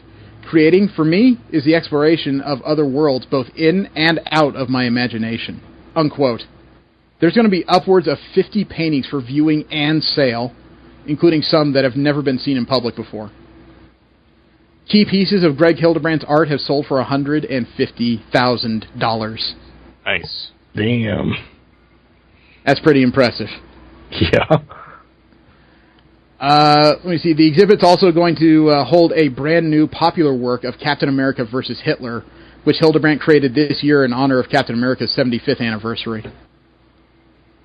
New York Comic-Con attendees are invited to the Friday night opening. The Metropolis is a 10-minute walk from the Javits Center where New York Comic-Con's being held. Doesn't sound any worse than anything we did in San Diego. Nope. Now, I'm always kind of mixed when conventions announce that they're specifically for a certain segment of people, because it feels like you kind of push out other segments of populace. Mm-hmm. You know, it's like BentCon. I enjoyed my time there, but when it bills itself as a gay and lesbian comic book convention, it's not like they were trying to throw me out the door. It's just one of those statements that feels like there's an undercurrent of people who just don't want other individuals. You know what I mean? Yeah. Yeah.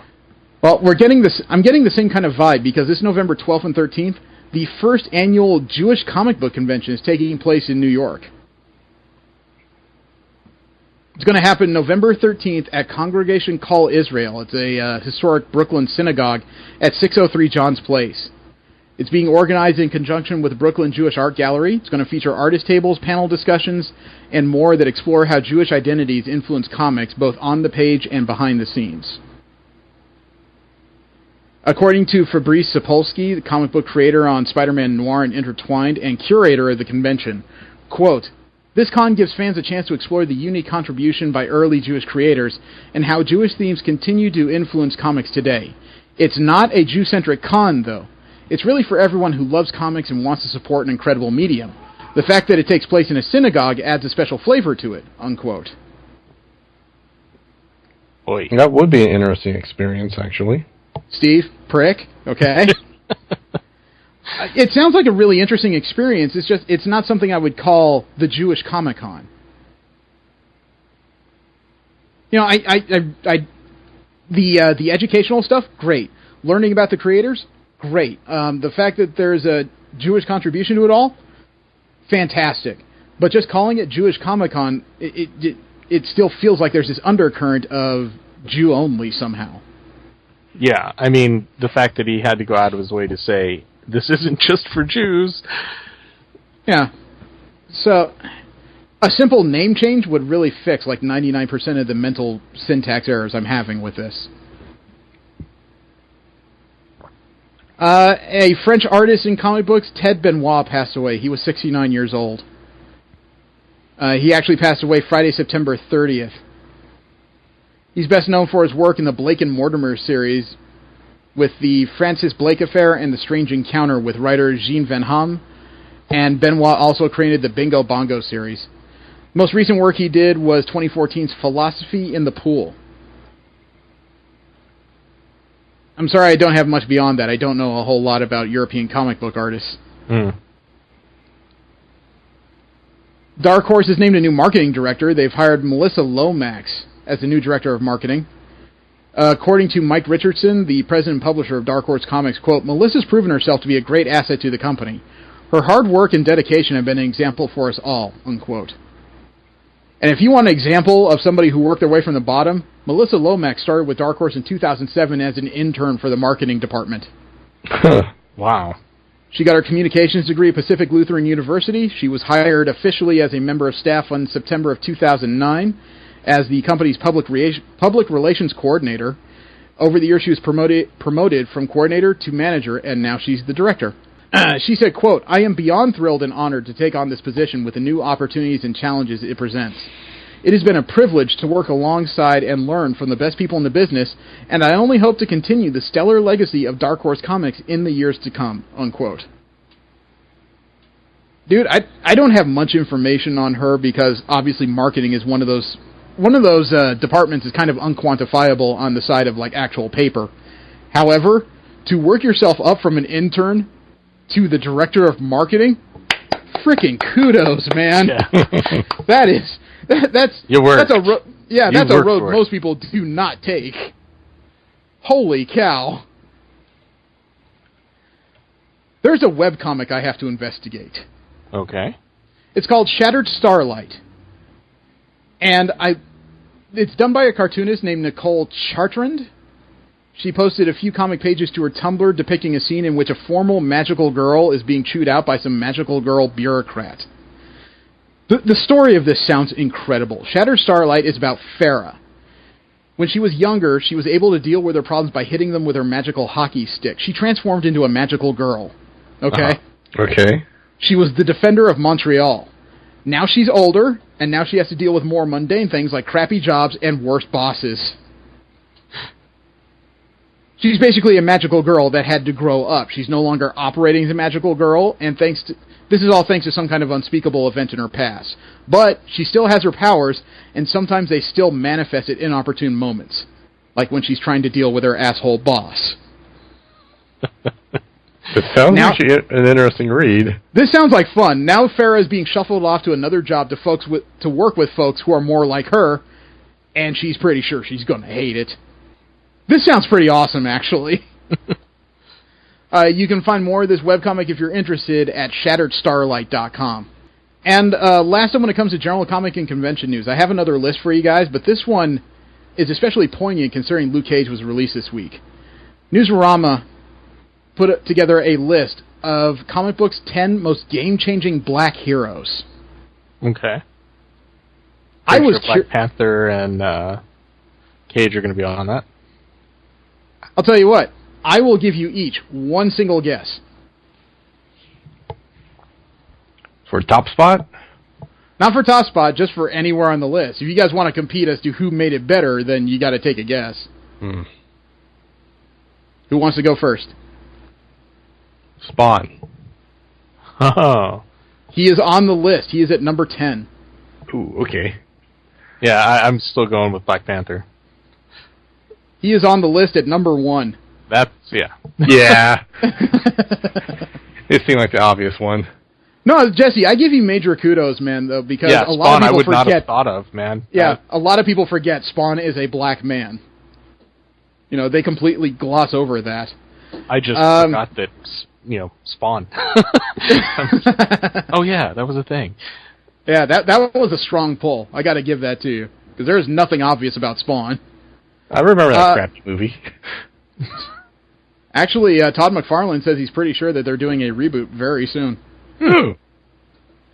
But at number 10 was Spawn. At number 9 was Spectrum, a.k.a. Captain Marvel, a.k.a. Monica Rambeau, a.k.a. I Led the Avengers. Number 8 was a pretty obvious... Actually, number 8 was a tie between two characters who are not only strong heroes in their own right, but they both took over for other people.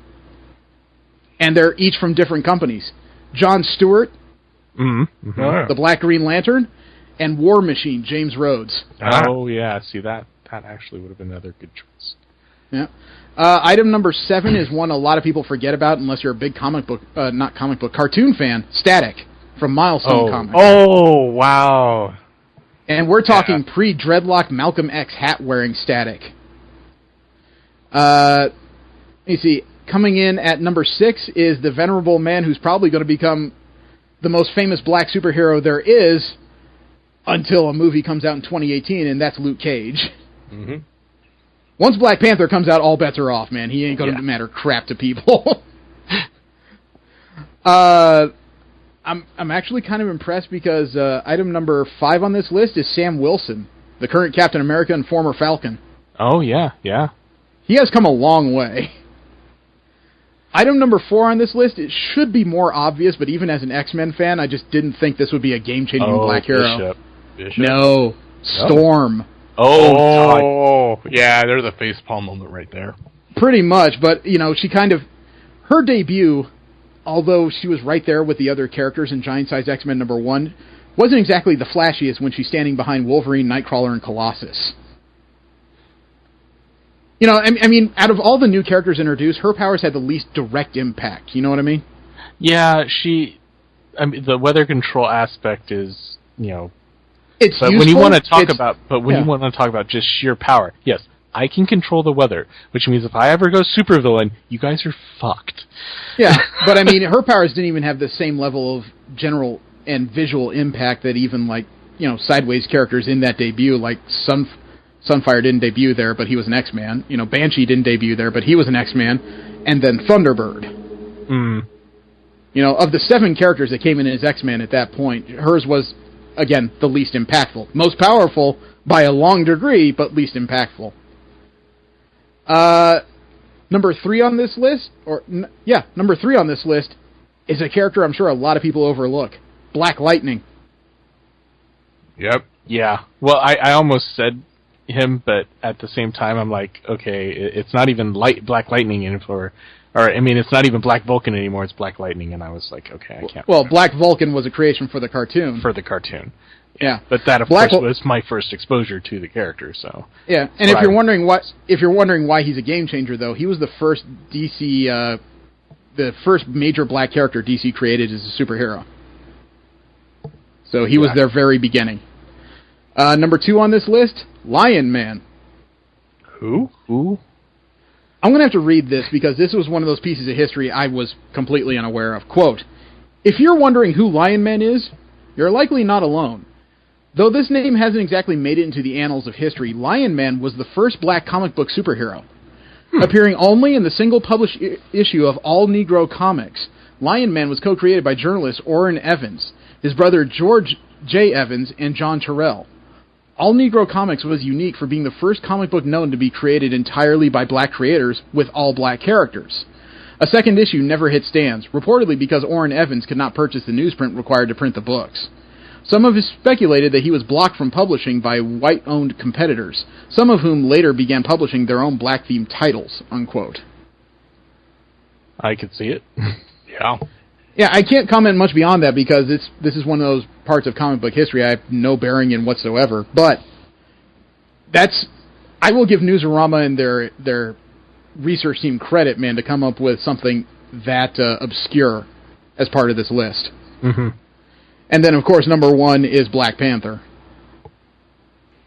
All right, last up we have our WTF Corner. It's where we talk about the stories from across the internet that they could make you change religion, depending on how things go. First up, we have video game videos. Incredible plays, unbelievable falls, and the kinds of things that make you wish you used your Xbox One just for Netflix.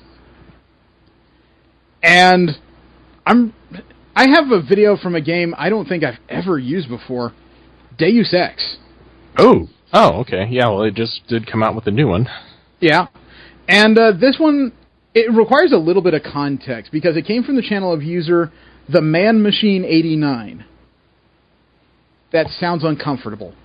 But apparently he used a tranquilizer dart on somebody. Mm-hmm. And that's all the context I need to tell you. Okay. I know how this works. Yeah, he titled this video, "Sorry about that." I sent the video. There you are with a sniper rifle. You can hear a lot going on in this factory. No, hey, look, there's something down there. That is a tranquilizer rifle. Yeah. and take a look. There's a hostage, and what's that guy doing? Oh. There is a face in that hostage's crotch. I can come back later. Wow. Whoops. Holy cow, man. That's one of those cases where literally I would sit back and just say, I don't know if I can interrupt this. Bang. Now, the next video comes from the alpha of this new game they're testing out, For Honor. We talked about the medieval combat game, the multiplayer game. Mm-hmm. And holy cow, man, this video got my attention. It's not a glitch. It's not a bad play. It's one of those things that is so perfectly timed that you would swear it's a plan. This came from the channel of user EJ Plays, and he titled this video, Viking Tackle. Okay. I can only assume he does it better than the ones in Minnesota. Damn. But I sent the... I know. NFL burn! But I sent the video. So there you are. You're carrying a big honking axe, aren't you? Oh, yeah. Yep. Oh, look. There's an opponent. That's a big Nodachi he's carrying. Yep. And that guy... You see this? Here's the other Viking coming charging around the corner. Now watch this. This guy, the samurai, parries your axe swing, blocks it, and then immediately gets hit by a massive tackle and dumped off the side of that cliff. Oh. And victory dance, bitch!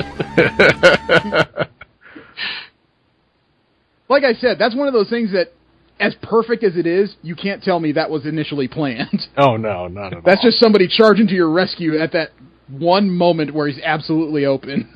Rescue nothing. He was kicking that guy's ass. I would have been like, you kill stealing.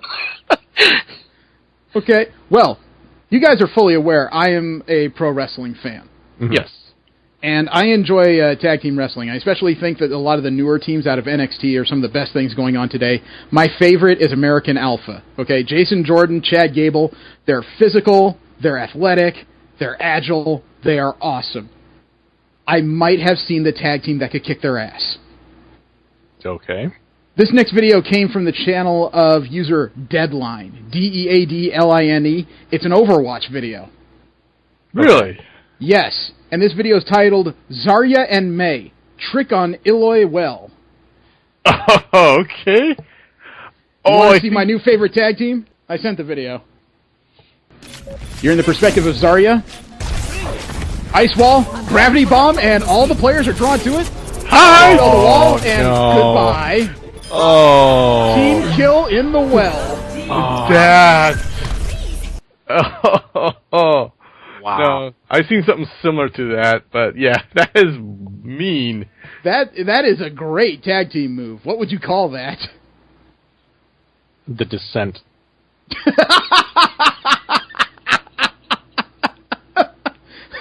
The gateway to hell.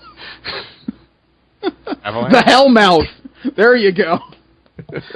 Avalanche. I kind of like that one too. Okay. The next video in this list is a Battlefield 1 beta video. It still feels like cheating. It's a beta. There's going to be all kinds of things that just don't quite work. Yeah. Except... Oh, no, that's funny. Except, this is not a bug. This is something else entirely. This came from the channel of user Helmut Aggro, Helmutaggro. Incredible name, but it sounds like your penis is under attack. He called this video Syringean Dental Win. I watched it, and I wasn't sure what it was till it was over. I sent the video.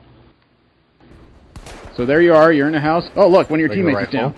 Okay, need to bring him back. There's a syringe. Pop him. Why didn't that work? Okay, there we go. And who are you? What the hell? Somebody just jumped in the way of my syringe. And you killed him with it. Huh. I don't even know. How does that happen? How does that work? He was trying to inject the guy, and next thing you know, you killed one of your enemies. Like the guy just slid between your legs and said, "Morphine, gimme!" It's more like, oh, that's why it wasn't working. I was injecting poison. Silly me.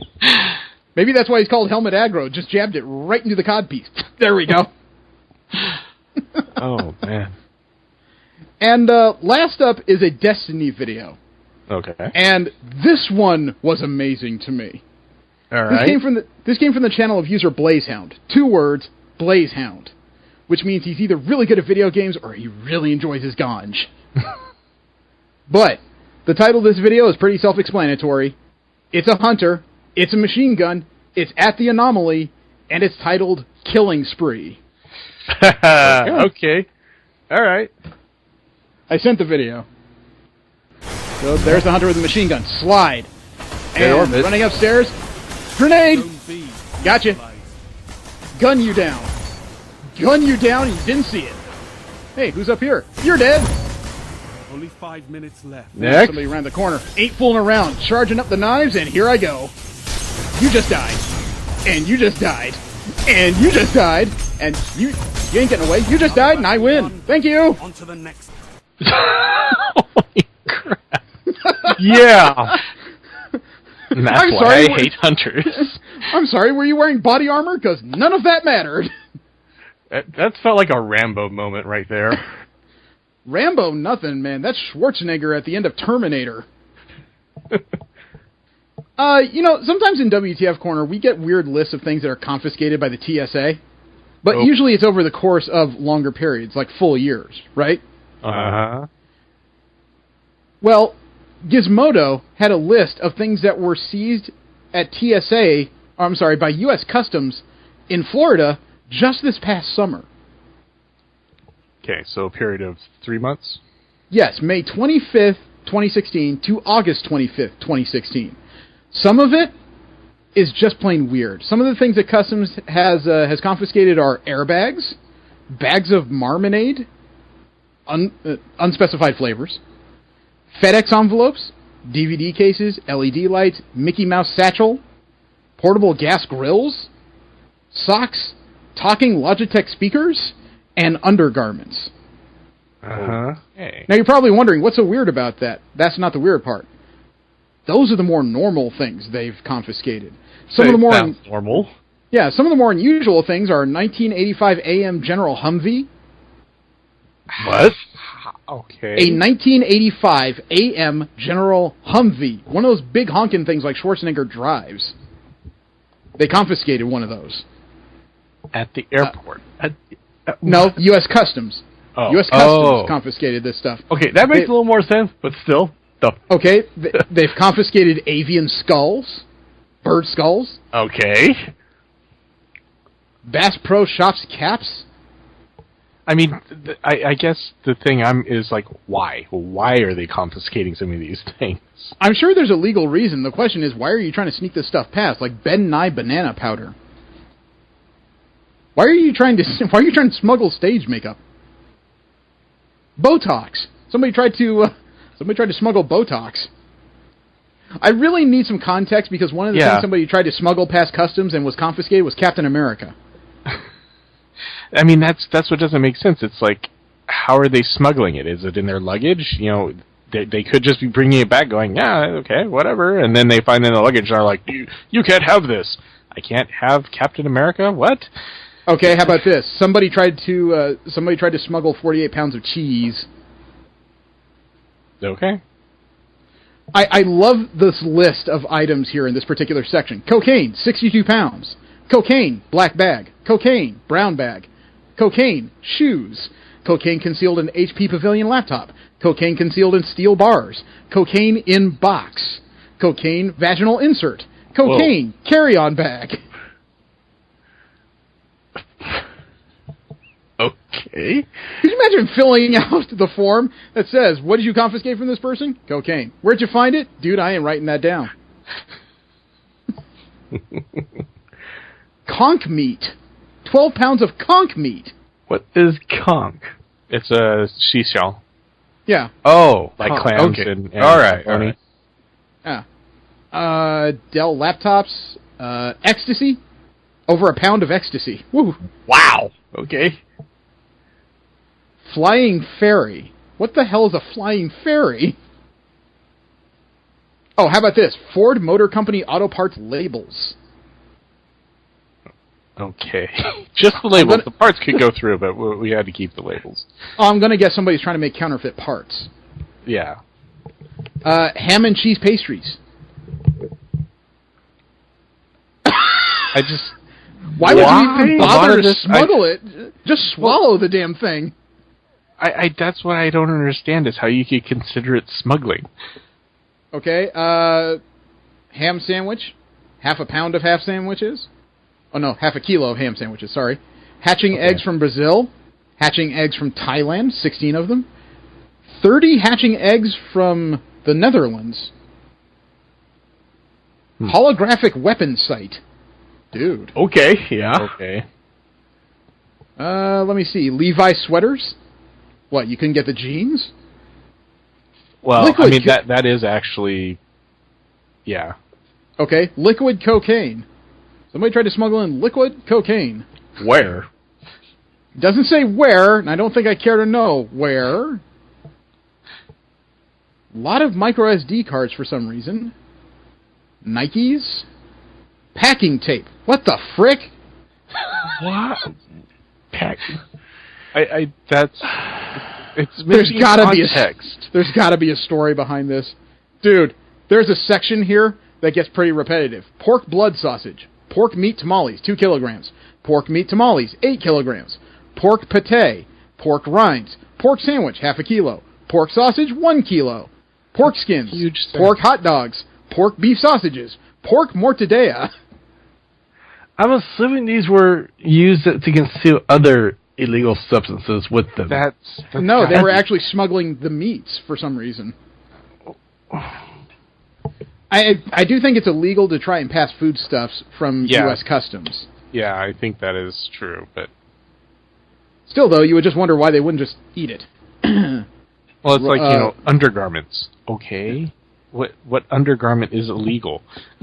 Yeah, Ruger Trigger Guard Laser. Shells. Sodium chloride. Salt? Yes. The poisonous kind. Soft cheese. Stun gun, sterile needles. At least they were sterile. That's good. Super Bowl rings.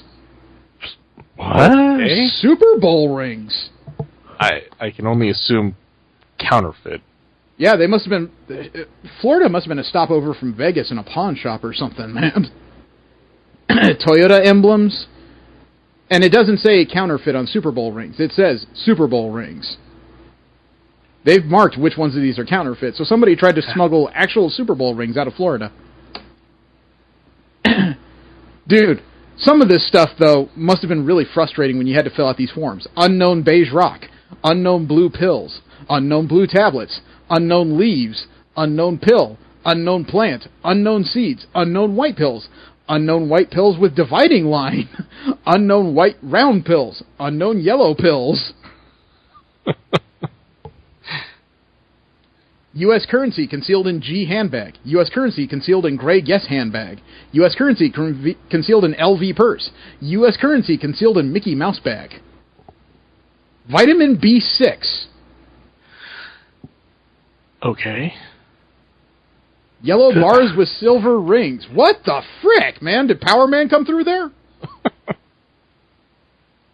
This is bizarre, man. And this apparently is an incomplete list. On Gizmodo, they uploaded a full list, and I hazard to go through it all. Yeah. Yeah, it's a list of ridiculous things to be smuggling? Really? Yeah. I mean, the vehicles I kind of understand. Those can be worth a lot of money outside the U.S., but some of this stuff is just really bizarre. Oh, Levi's, too. That one. And to be fair, not all of it could be smuggled. Some of it could just be trying to be moved through Florida, but due to legal reasons, Customs had to say, no, sir. So, it's an interesting list. I just wish I knew more about some of the details. Yeah. Have you guys seen Tim Burton's new movie? No. What is it? Miss Peregrine's Home for Peculiar Children? No. I've never heard of it.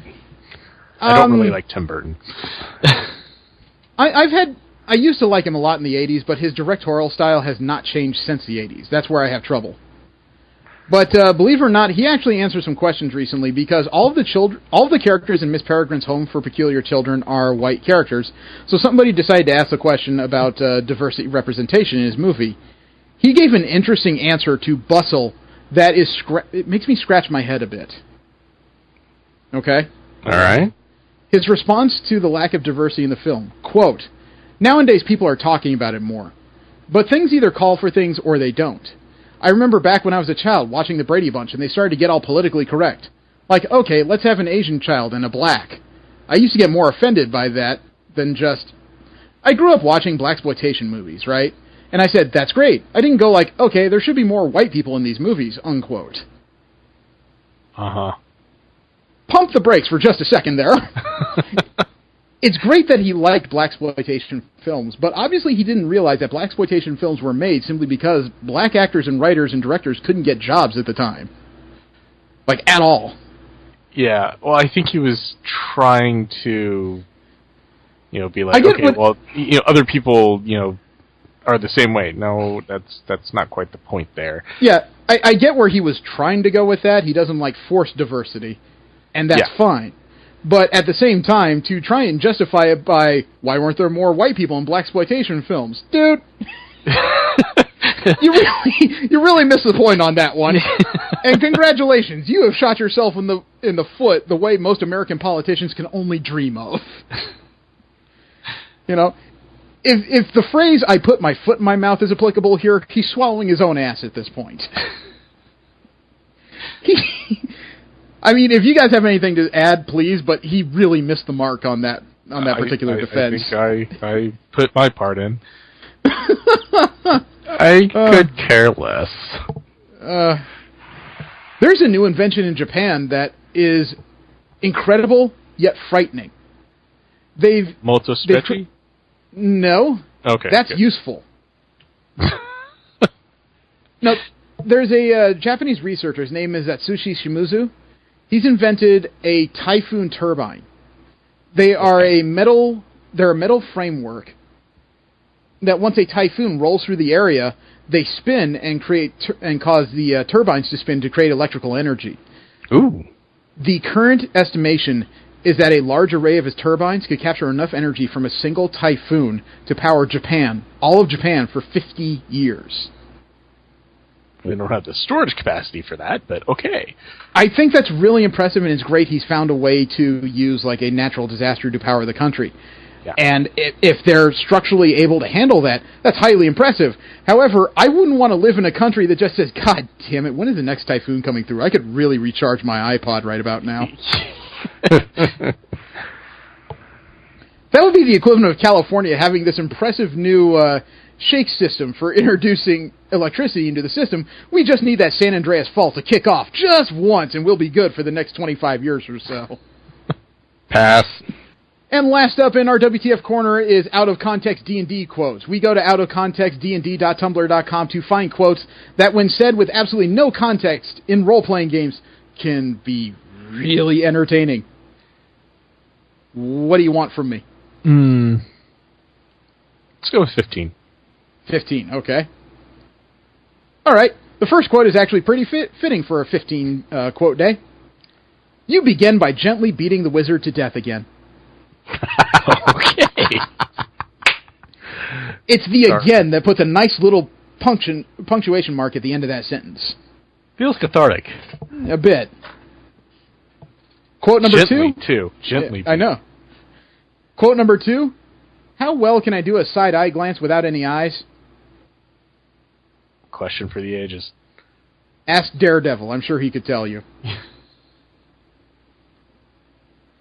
This next one is apparently two players who were talking to each other during a game. Or a player and a DM. You'll understand when I read the two quotes. "Man, fuck you!" No, my dear Paladin. It is I who will be fucking you."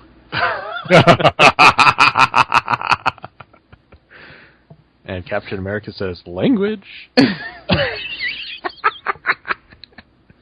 Quote number 3 was either a very talented illusionist or a drunk. "The 5 of me look very healthy."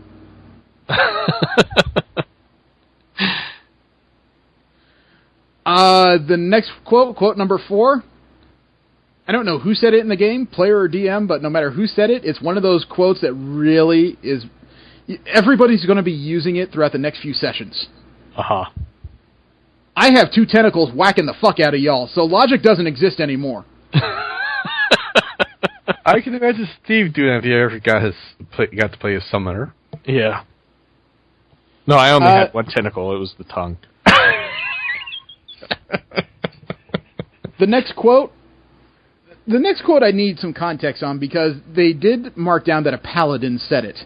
Okay. However, it's one of those sentences that makes sense until you get to the last 3 words. I have a bedroll, a winter blanket, and a holy symbol, which is a Nokia phone. So, playing D&D Modern, I guess? I don't know. It just says paladin. Quote number 6. Quote number 6 is pretty simple. Roll to cuck the necromancer. Cuck? Cuck. You don't know what the phrase cuckold is about? Oh, okay. Yeah. Oh, yeah. Okay. Quote number 7 sounds like somebody who definitely understood their role in the game. I'm a class feature.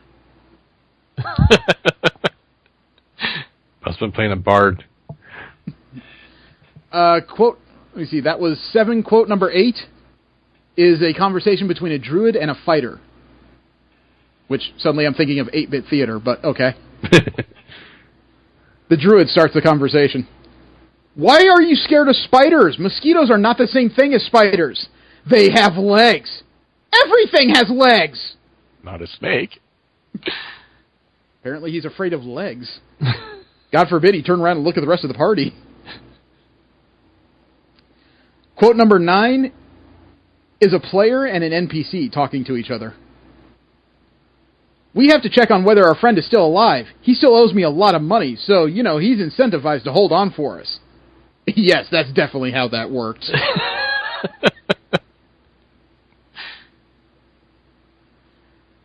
Item number 10, I don't know who the character is, but she's a boss. She would salute, but she's carrying a horse. I see. Uh-huh. And, you ever had one of those sessions where somebody told a story so excellently that somebody got insulted and forgot it was an imaginary game? No, not yet. No, nah. Okay, because quote number 11 falls into that category. It's definitely a player who forgot that they're playing a game. And the DM decided to respond to his ridiculous comment. That's homophobic language! Listen, dude, the sword is chaotic evil. I don't think it cares. Quote number 13 in out-of-context D&D quotes. There's more to healing people than just putting blood back in their bodies.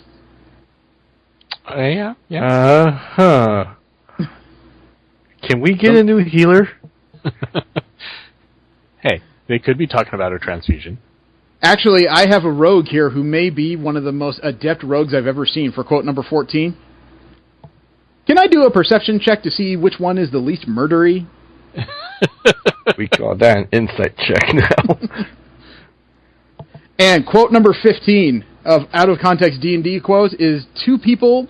Actually, I'm going to guess it's a player and a DM talking, because this is a very odd exchange of words.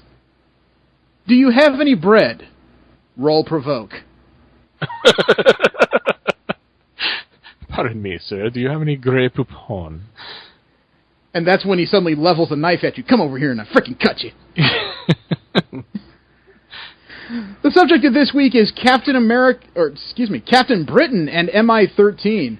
It was a comic book that I want to say came out in about 2004, if I remember correctly. Whenever the Invasion of Skrulls.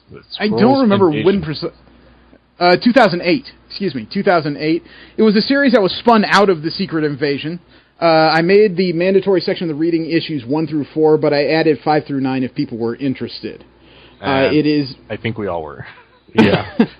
It is the story of several English heroes in the Marvel Universe, as well as English-based heroes, or characters whose powers or abilities might derive from England specifically, and how they responded to, number 1, the particular invasion of the Skrulls, as well as how they handled things. And the first inference I got, and I will say that I still remember this as being one of my favorite comic book series of all time to read, but I remembered initially that the Skrulls came hunting magic, and Britain is the source of magic power in the Marvel Universe. Eat that, Doctor Strange. Yeah. It was one of those things where the further I read into it, the more the comic just kind of morphed into this weird amalgamation of a lot of different things. It felt like it was small parts of Doctor Who, small parts of Camelot, small parts of the Avengers, and then there was a little bit of like James Bond stirring the whole thing together. Yeah. It was this really weird fusion of ideas. However, that fusion didn't really come through unless you read past the first arc. The first arc was all, oh my god, little green men are invading everything. Those assholes.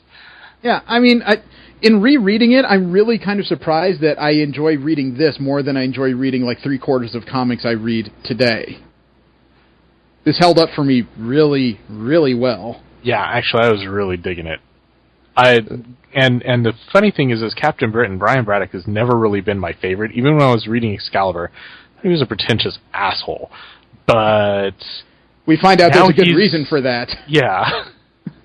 I can't say I enjoyed it like you guys did. The whole Skrull invasion part was just like, I am totally lost. I only know like one name and barely know anything. That's kind of the point, though, when you pick up a comic book, is trying it out and trying to learn. It's not like you're going to come in with automatic knowledge.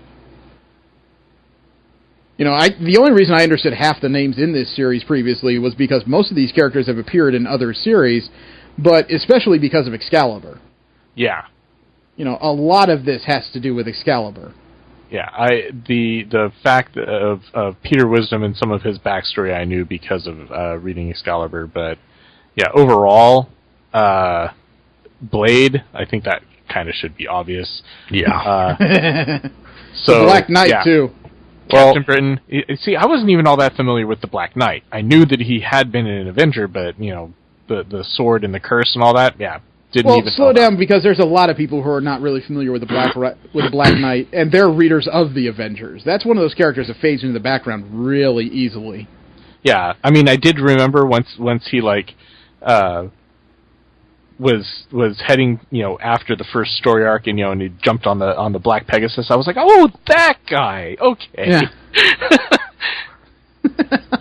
Yeah, I say with the invasion part, I was like, I don't know, for some reason it didn't hold my interest. I was like, it was kind of meh for me. It was the second story we got reread. It's like, okay, I think I'm starting getting it now. But yeah, that first bit was rough for me. Actually, I thought the first arc really kind of sold the whole thing, because it really laid out Britain as a completely different venue from the American comics. Yeah. Which is kind of an odd phrase, considering it was all, I'm pretty sure, written in the U.S., but they definitely made Britain its own seat of power in the Marvel Universe without actually having to change any of the ideology or cultural flavor of it all. The John Lennon scroll, that was awesome. That was really kind of unexpected, because I'd forgotten this character existed in this series. I didn't know that they had an entire set of Skrull Beetles. Yeah, I was like, really? Okay. That's one of those things where you just look at it and say, that, well, that's really British.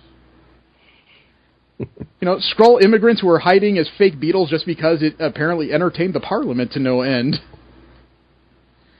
The first splash page, though, of Captain Britain fighting the Super Skrulls, the one he's punching as an amalgamation of the Defenders, was a very interesting touch. The one where he just punched his head off? Yeah. No, I'm sorry, those aren't the Defenders, those are the Champions.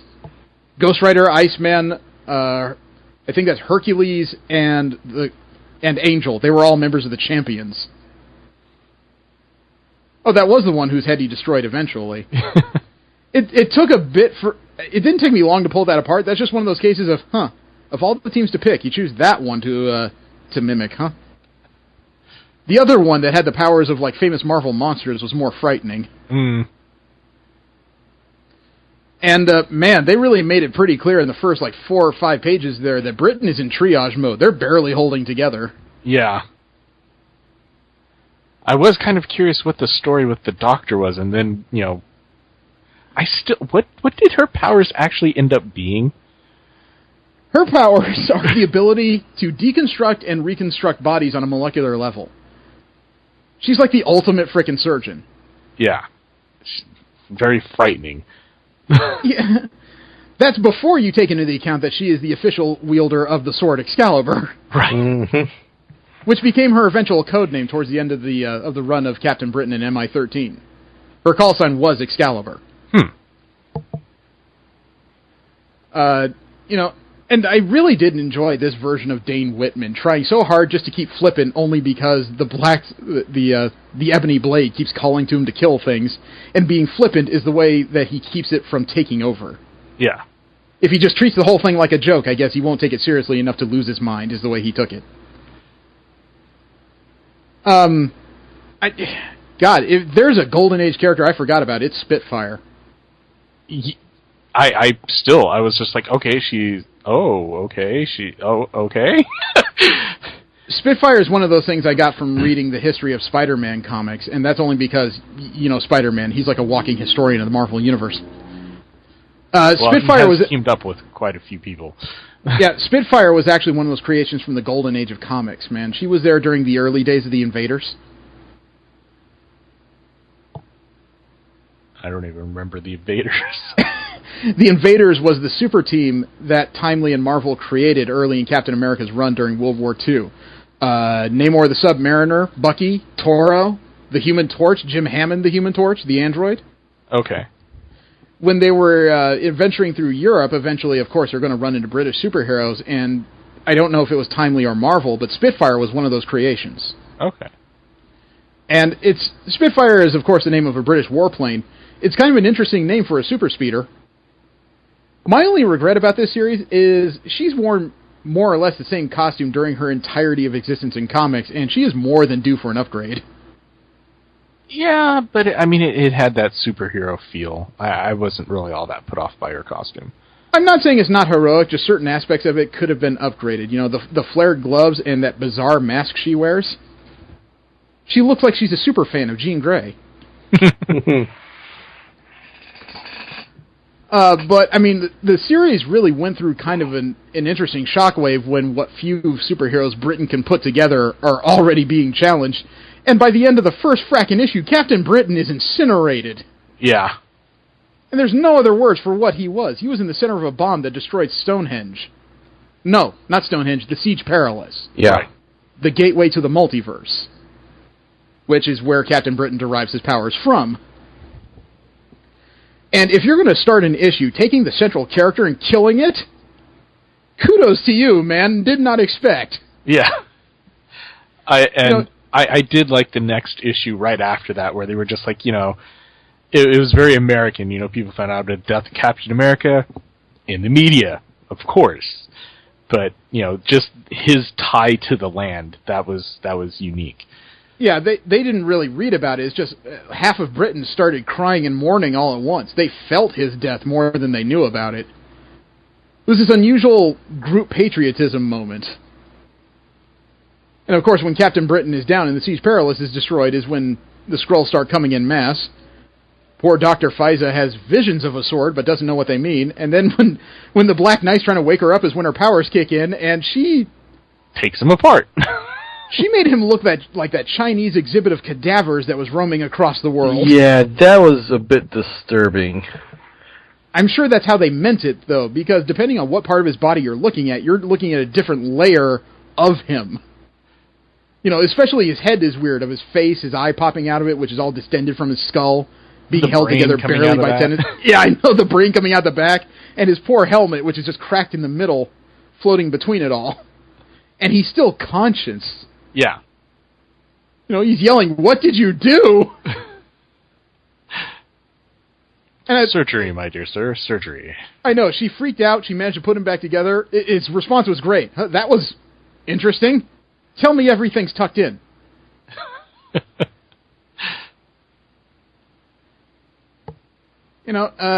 Shoot. And then when Pete Wisdom got down on his knees and prayed, I thought, well, that's an interesting moment. Your hero dies, and holy shit, something answered it. I just love Tink. That's just that image was not what I was expecting to come out. I know, Tinkerbell, full-sized, the size of, actually a little taller than your average human being, but she looks, how can I put this? She looks like a cross between old-fashioned armor and British goth punk. Yeah, pretty much. if I tried to explain it in more detail, you would get bored, but it's just one of those cases of, that's what that looks like? That's awesome, but that's what that looks like? Clap if you believe in fairies. I know. She took them to the multiverse, and the whole thing is being invaded by more Super Skrulls who have invaded it technologically. That was an interesting aspect of the story, when these magical beings are just not prepared for the onslaught that technology can bring. Right. Which is true, especially when you got some Super Skrulls that are like amalgamated versions of Iron Man and Deathlock, or Ultron, and it looks like the Destroyer armor, and frickin' Dr. Octopus, and a couple other of Spider-Man's enemies. You know, that's a barrage of weaponry that even enchanted swords are not prepared for. Yeah, I think it was mainly the range advantage that really kind of... Well, also the ability to behead a giant. Yeah, that too. Was it Faiza's abilities just keep expanding in range? She can hold whole groups of Skrulls at bay just by thinking about it? Wow. I think it's more just the fact that they can't move their bodies because she, stripped the muscles off of them. No, then they would have fell. Yeah. She's able to put them in some kind of active stasis somehow. But that one scene in the second issue on page 15 of Oberon trying to close the gateways to different worlds, man, that's an impressive sight. Yeah. You know, the artist, and I'm sorry, I usually pay attention to the artists and writers on these things. The artist was Leonard Kirk, the writer was Paul Cornell, the inker was Jesse DePelding, the colorist was Brian Reber, and the letterer was V.S. Joe Karamenka. Man, Kirk really nailed the scale and just the awe of a being like Oberon. That one panel, just the size difference was easy, and you even had a sense of weight as to what he was trying to do. I gotta give him kudos for that. And Oberon even looks imposing, even though I don't think you ever actually see his face in this series. Yeah, it's all just blackness with red eyes. It's intimidating. Yeah. Even when he shrinks down to wisdom's size to talk, you still get the inference that this is something that would turn you inside out if you breathe on him the wrong way. King of the fairies. Yep. So he leads them to a cave where Excalibur is. No, he tells them it's in a cave. Well, what does the cave look like? Oh, what does it look like? Fool! What does my daughter see in you? Like a cave! It looks different to everyone else, just like everything else here. But Spitfire, Wisdom, and John London Skrull all try the sword and it won't frackin' move. But the next few that scenes... voice talking to him in his head was There were so many red herrings as to who that was throughout the 4 issues. Yeah. It went back and forth so many times. But the next few panels, when they're surrounded by Skrulls and the Lady of the Lake and the Green Knight being annihilated. Oh yeah. Rough. That was rough. And then the Skrulls, after they... All the different magic that they got their hands on. They take a number of tomes, man. The tomes that create Captain Britain, as well as the Holy Grail. I can see a couple other items from Marvel's history, including like the Wand of Sword of Might. Yeah. Yep. The Amulet of Right. And they somehow merge all that into a gigantic golden chain to empower their own mystic-based Super Skrull. It looked like an amalgamation between like Doctor Strange and... About 5 of his worst enemies. Yeah. You know, I can see inferences of Dormammu, Mephisto. The legs look like Sidorak. You know, the second pair of arms with the gauntlets, the weird fist gauntlets, I don't know what they are, but I know Strange has invoked that magic when his hands were broken. Something he doesn't like to use. Dude, if you know Marvel history, this is a lot of power. If you don't know Marvel history, you just know they made probably the ultimate demon. And even with the context, I knew names, not abilities. I could just see that thing is dangerous beyond my comprehension. Yeah. And then it leads its own bank of, other Skrulls who are mystically enhanced in lesser forms. I gotta say, though, that Spitfire's attempted rescue a couple times was pretty impressive to look at. Mm-hmm. That's the one thing that's always kind of bugged me in comic books, is that super speed is one of those things that's hard to portray in a bunch of stills. But, damn, if they didn't find a way to make it look impressive, like when Wisdom's just standing surrounded by Skrulls, and in a blink, in half a word, he is a couple miles away. Frick. And then Wisdom's bright idea to even the odds against the Skrulls is to open the doors to unspeakable evils. Yeah. It's like, well, if good can't take it. Dude. Half the stuff he released, the only reason I know this is because, like, I read the Encyclopedia of the Marvel Universe now and again, and I can't name the things in here, but I know just about every one of them is, like, pants-crappingly powerful. The only two I could name off the top of my head would be the Demon Sidorak there, and then Lilith from the Midnight Suns series in the 90s. And then still, or finally, actually I wouldn't even say finally, all of a sudden he's confronted by Merlin? Yeah. Who is apparently had gone evil. Well, if you remember, the Merlin from Excalibur was crazy. Yeah. So this apparently is the true Merlin. Convenient writing. And then Merlin casts a spell that causes all the Union Jacks in Britain to fly to one central location, and lo and behold, he has resurrected Captain Britain.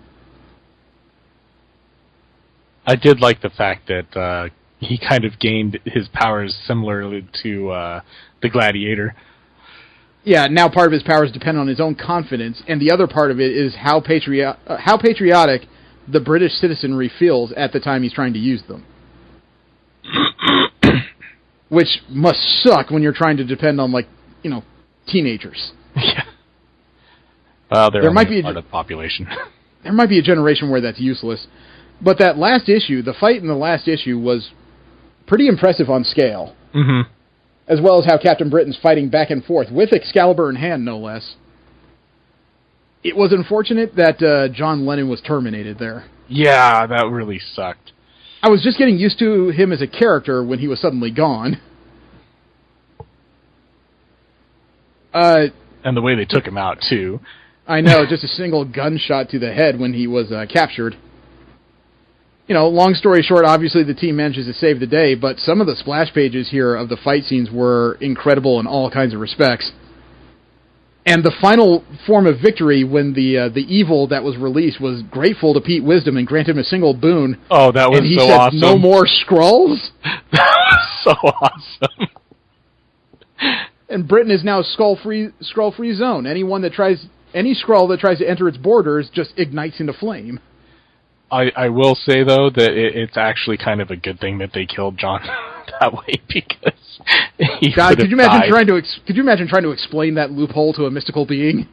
And it was kind of like, hey, the Grail's back, you know, we can res him, and he doesn't even bother, and I'm just like, why isn't he? They told him, oh, yeah, it would be kind of bad to bring him back now that you said that.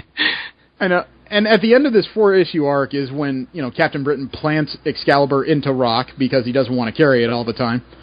Well, he said he wasn't worthy of it because the Excalibur should not be used to kill. Right. Which I was like, this is the moment where Captain Britain says we ought to be a team. You know, Pete Wisdom's in, half the superhumans there are in. And poor Dr. Faiza, who's just kind of wrapping her head around all this, and suddenly that voice in the back of her head, you should take them the sword. I should take them the sword. Total Jedi mind trick there. Yeah. And she just screw you. I know. And she just yanks it out effortlessly and suddenly realizes what she's done, and all she says is, oh, I can always put it back. Holy...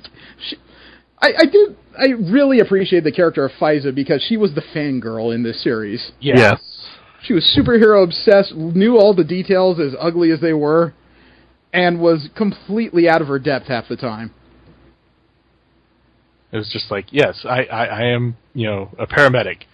I am not a surgeon. I don't normally do this superhero stuff. It was a strong first arc, though, because as many characters as they essentially reintroduced to readers, they did so over the course of 4 issues in a pretty succinct format that gave you a good example of just about all of their capable powers, as well as their general dispositions and what the basic character psychology is for just about each of them. Mm-hmm. The only one that required more explanation at the time would have been Spitfire, and the second arc really delved into what she thinks of herself as a vampire. Yeah, I mean, you kind of had to figure out... In the first arc, you would have had to read between the lines a lot. Yeah, I mean, when she bit the dude's throat out, I was like, okay, possible vampire. Well, she did survive from the Golden Age. The issue was kind of definitive to me. The meeting in the 5th issue between Dane Whitman and Fiza's parents. Oh, that was so good. It was good, though. I did find that amusing. And dude, he got his ass kicked. I know where you got your language skills. It was from the Crusades, and I was like, oh. Yeah. It's one of those sections of, like, he's lived that long. But good on you, sir. Good history lesson. Thank you. I'll be over here now. I kind of got the impression that he had been alive that long. He hasn't. His family has existed since then, though. The original Black Knight started in the Crusades. That's where the Ebony Blade came from, if I have it correctly. It is a blood... As far as I know, it is a sword that was eventually cursed due to all the blood it had been used to take. Yeah. So, although then the Black Heart thing wasn't really explained, but I was just like... Well, I can tell you that the history of the Ebony Blade is not a good one. The reason why it's had so many wielders is because it is a cursed sword, and eventually causes its wielders to fall to madness. Bloodthirsty madness. I was getting the impression that the more blood it got, like, it actually started turning him to stone or something. Well, it's hardening his heart. It's limiting his emotions. It's a biblical reference, Okay. So, eventually, most of the Black Knights in his family have succumbed to the sword and become bloodthirsty villains and despots. Dane's probably the one with the best history, however, that's kind of arguable considering as far as Marvel Comics goes, he's almost like an afterthought in a lot of cases. Yeah, I did like his appearance, he's just... Where, she's talking about all the British superheroes, and he's like, what, I don't even get a mention? It's because I just live here, huh? And Dunbar starts saying, the Avengers have shown up, we're saved. He's like, don't even get me started on that. Yeah, when Blade showed up, there was a reference, though, that I'm still not quite sure about, because he mentioned how the rain bugs the circuits in the hand. Yeah, that was about like an artificial hand or something. I don't know if it was an artificial hand or if there's some wiring in the glove. I know it has something special in it, but I really don't get the application. I didn't know that Blade was of British descent. Actually, he's of British origin. Really? That was something that was retconned in this series. He was born and created in Britain, which means he was born in the country, and his mother was bitten in the country. So that's his application. He was raised in the U.S., he has no British accent, but apparently he's of British descent and birth, so he's a countryman. Okay. Hey, like I said, it was a retcon. I don't think that's ever been portrayed before, but it was useful for the series, and I do think it adds a little bit of depth to the character. And so in the second arc, there's some kind of issue with Captain Midlands. He was about the only thing that wasn't well explained through this series. Yeah, I got the reference that he was a super soldier, the British version. Yes. The Golden Shield, I was just like, okay, magical instead of being vibranium, I'm assuming. Yes, Captain Midlands did get a derivative super soldier serum that slowed his aging, but didn't stop it like it did with Steve Rogers.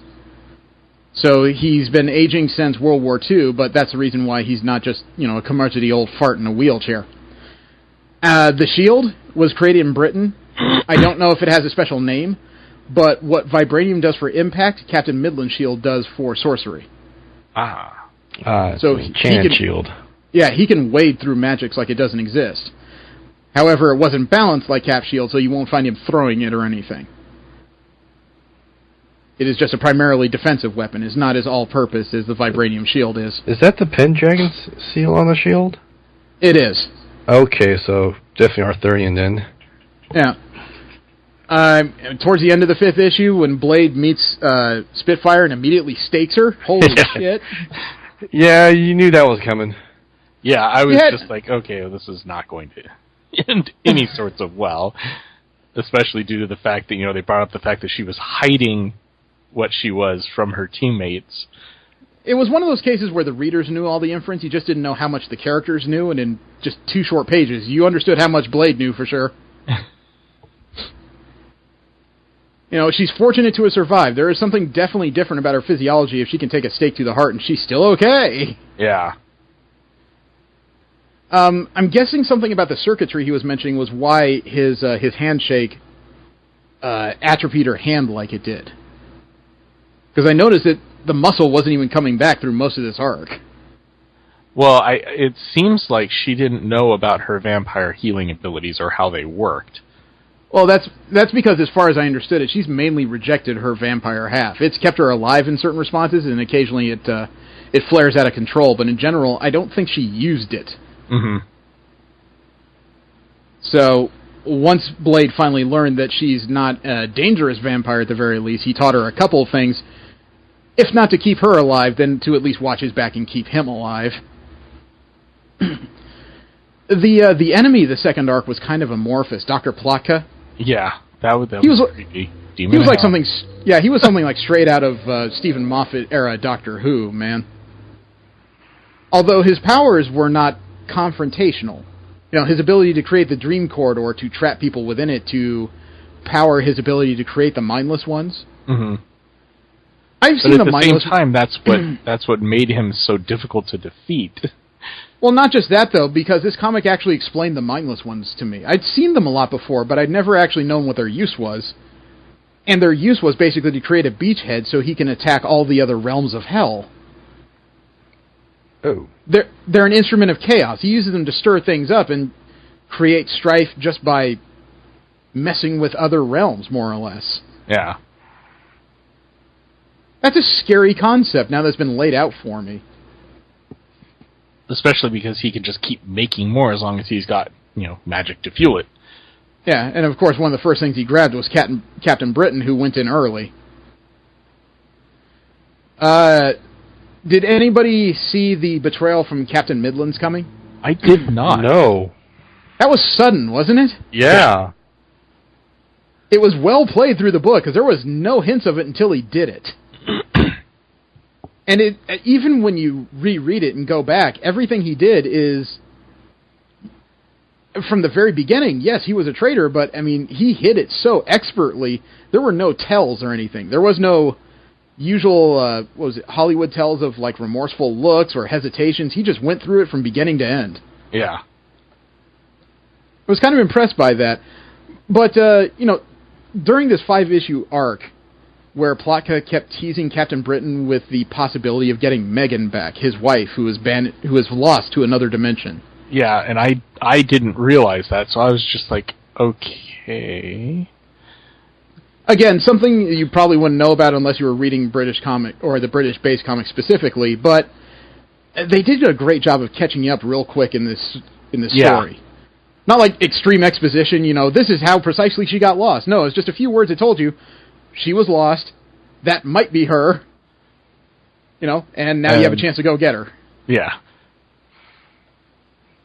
And, God, that was one of the few disappointments about this series, because I was really hoping he'd actually reconcile with her, or retrieve her. Megan was one of my favorite characters during the entire original run of Excalibur. Yeah, I actually, that was the one thing I didn't really like about Excalibur, was the byplay with her and Nightcrawler and Captain Britain. That's why I thought he was such, an ass.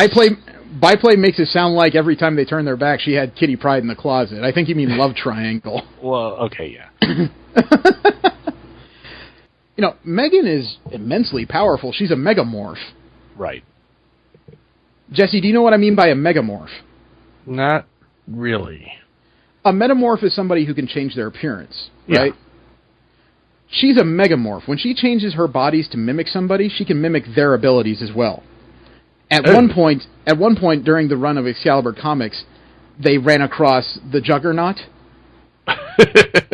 and nobody could stop him no matter what they did. Kitty Pryde phased him into concrete, he broke out. Nightcrawler tried to teleport him away, he ran back. Captain Britain tried to hit him, that wasn't enough.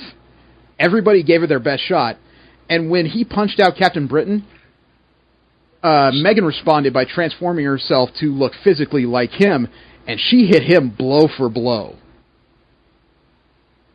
Just the transformation of turning into something like Juggernaut gave her Juggernaut-level abilities. Yeah, and there is also the fact that, her powers stem from magic, and, being that the Juggernaut is also magic, Yep. It's pretty easily explained that way, too. But, she's transformed herself to look like Nightcrawler. She shares his agility. If she transforms herself to look more like other Marvel characters, she's been able to mimic them entirely.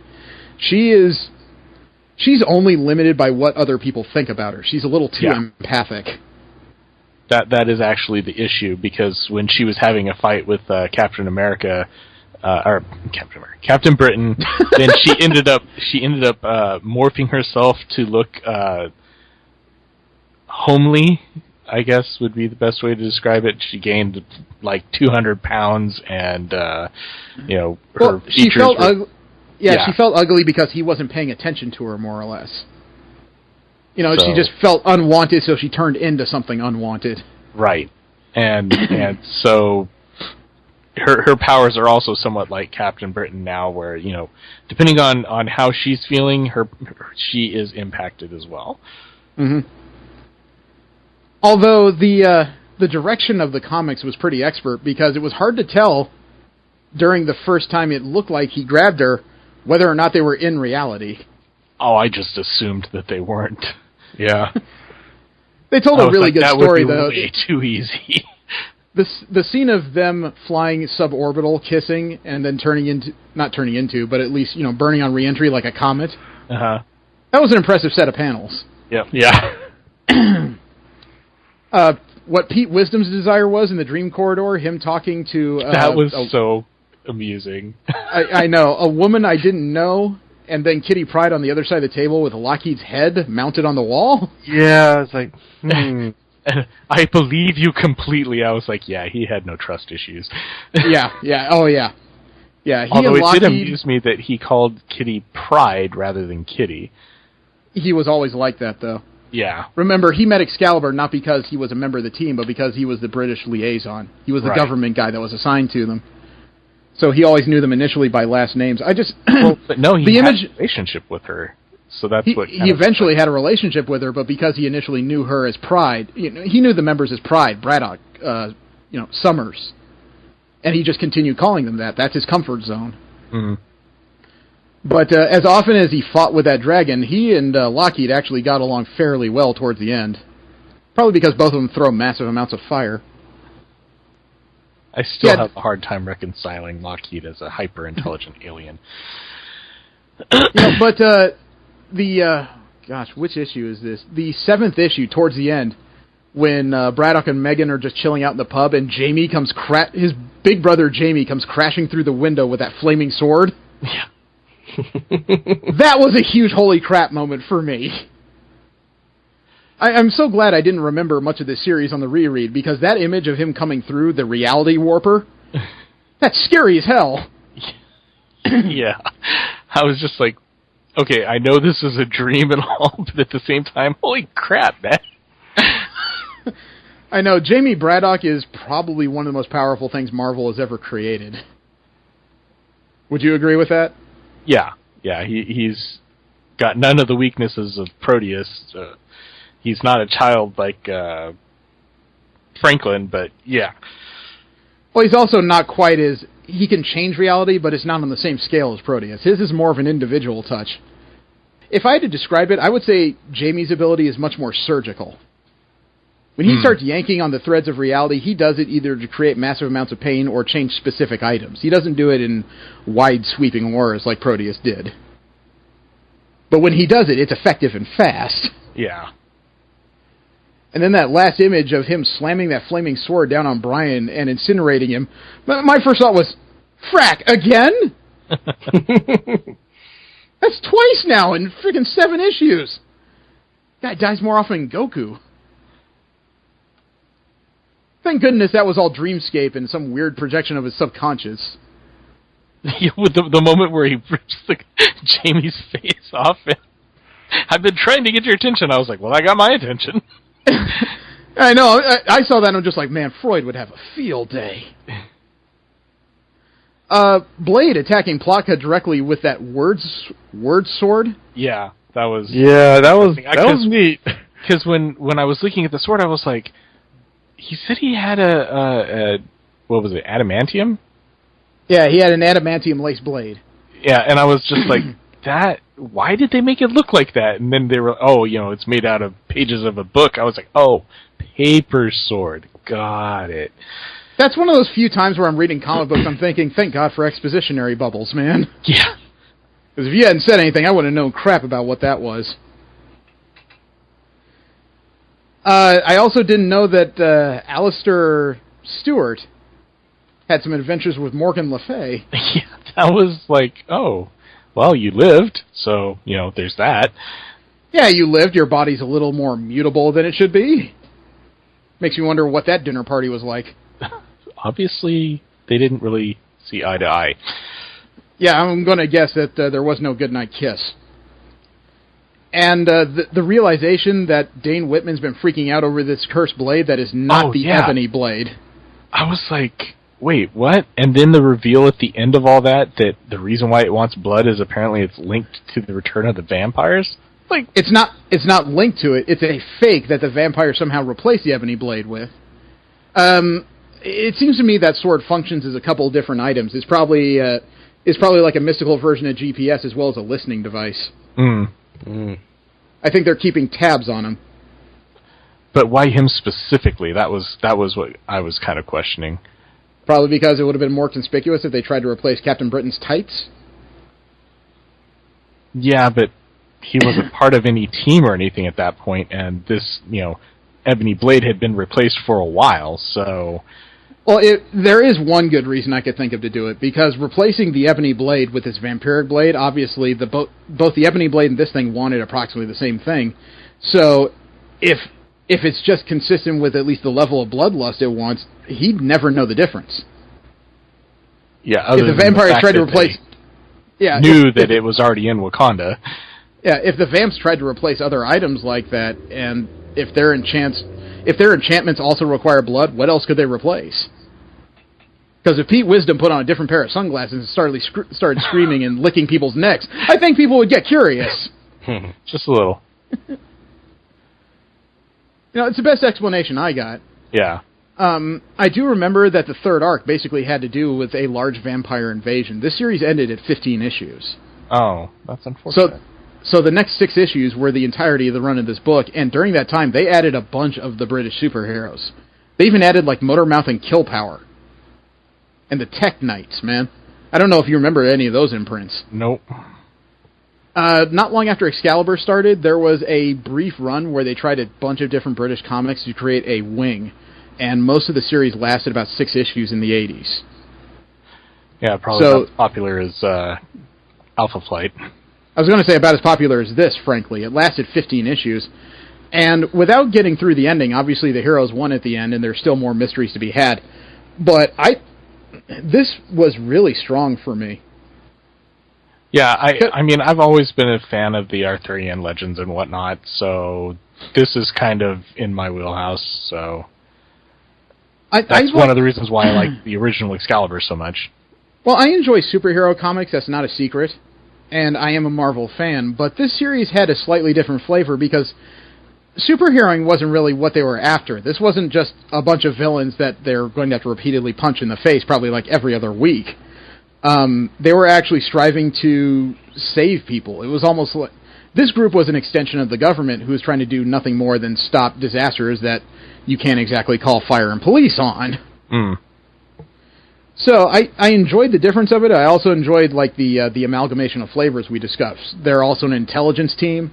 They function like a superhero unit, but without all the flashy costumes. And I did get a very strong Doctor Who vibe, which kind of makes sense considering the origins of both. A bit, and if you read the other arc where it's vampires in a castle on the moon, it only extends that feel. Oh, they were on the moon. God. Yeah. Yes. The vampires were based on the moon. Maybe that might be why I didn't enjoy it as much as you guys. I'm not a really big fan of the storytelling humor coming from England. Well, it's not storytelling humor. I mean, this of their humor and whatnot. Well, this isn't an English book, Jesse. It's an American book. It was just written but they with did a mimic British venue. Yeah, well, they mimicked the British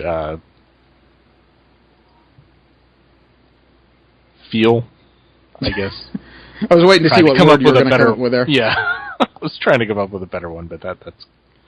You know, the only thing I was sorry about in this run was that in the entirety of the... There we go. Okay. Idiom. In the entirety of the 15 issues, as impressive as a lot of it was, Megan did not actually make it back to Captain Britain until well after the series was over. Yeah. No, I mean, even through the entire 15 issues, she did not make it back. Oh, I kind of figured that, considering, they made it still back didn't know. She made it back eventually in a separate story. I think they wrote a one-off when this thing was ending. They kind of tied up the last few hanging story threads while they had the opportunity. Mm. And she literally walked herself out of hell. She, because of the, her gentle and good nature, more and more demons, instead of attacking her through her walk through hell, started to follow her until she amassed an army and managed to fight through the gates of hell and return on her own. Huh. So Maybe she should have a conversation with Puck. She wasn't as innocent and inviting as she was when she walked out. She came out with the call sign Gloriana. That was the name the demons gave to her because of the shining light she always produced. Mm. Not my favorite call sign. It works. I would have rather... It was a little too vowel heavy for me. I guess Glory would have been a better one for me. But at least she made it out eventually. Yeah. But this is one of those things that now that I've reread it, I gotta see if there's a trade anywhere. At 15 issues, there's gotta be one volume, like one large volume out there I could pick up. And, I enjoyed this a lot. Yeah. Oh, go ahead. No, I was going to say, I really wish I was actually going to go back and keep reading, but I didn't realize it ended at 15. I'll probably still read the 15, but... Okay. I mean, it sounds like Jesse's out on this. Yeah. It warmed up as it went along, but the initial dropping in the middle of Secret War or Secret Invasion or whatever? Secret Invasion. Yeah. And dropping in, I was like, what the hell? What the hell am I in? I think they made it kind of obvious that it was during the Secret Invasion. Yeah, it is obvious, but it's like, I got no build. I was like, just dropped right in the middle. I was like, all right, what am I looking at? I couldn't keep up. That's kind of a sad statement, considering we've already read Secret Invasion on this show. We have reviewed it. Yeah, I know. So you should have been aware. I know. Maybe I should just, read these when I'm not dead tired. Maybe if I enjoy it better. No, I'm with Steve. I actually need to go back and read the other 6 issues and finish this. And I enjoyed the issues I borrowed, but I really do have to see about getting a volume of my own. I would actually refer this to a lot of different people looking to get into comics, because it's a combination of factors. It's one of those things where you don't need to be deep in Marvel history to understand the characters. That's good. It involves references to a lot of different legs. It's not heavy on exposition, but it allows you to catch up fast. Yeah. The only thing that would stop me is the second arc, especially with the scenes that involve Blade and Spitfire, can be a little bit on the gory side. Well, and plus, what did they end up doing with Faiza? She made it through the entirety of the series. She appeared a couple times afterwards. She was referenced once in a Captain Britain side story during the Secret Wars, where Doom had created Battleworld. But I really haven't seen the character much beyond that, which it's kind of surprising. Even if she wasn't involved in a team, you would almost expect to hear about her opening some kind of special super clinic. Yeah, or something, because, she's still walking around, as far as I know, with Excalibur. Actually... That would make her somewhat important. Actually, if I had to make a suggestion, if I was a writer, I would ask to borrow her for the ongoing Miss Marvel series. Mm-hmm. Yeah. They fit together pretty well. Well, not just even fit together, but an existing Muslim character in Marvel Comics you could add into that, and... if you add her as a supporting character, that means she could eventually branch out into other series just because of association. Mm-hmm. I'm not saying the character would float her own book at this point. As enjoyable as she is, not quite as as engaging as Miss Marvel is. Yeah. And, that and her powers are a little bit disturbing. I'll be honest, I like to listen to those two kind of geek out over heroes. Yeah. I think that'd be hilarious. But it's a solid book. It really is. I'm sad it didn't last longer because it really felt like it was ramping up to something good about the time that Marvel asked them to close it down and finish with their third arc.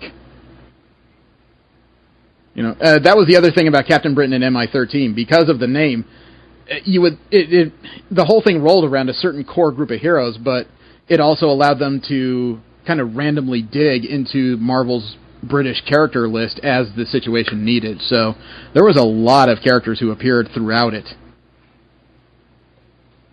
So I would say pick it up if you got the opportunity. I can't imagine it costs too much on Amazon these days. Anything else you guys would like to add? The red text in the first arc was a bit difficult to read. It didn't pop out as well as it could have.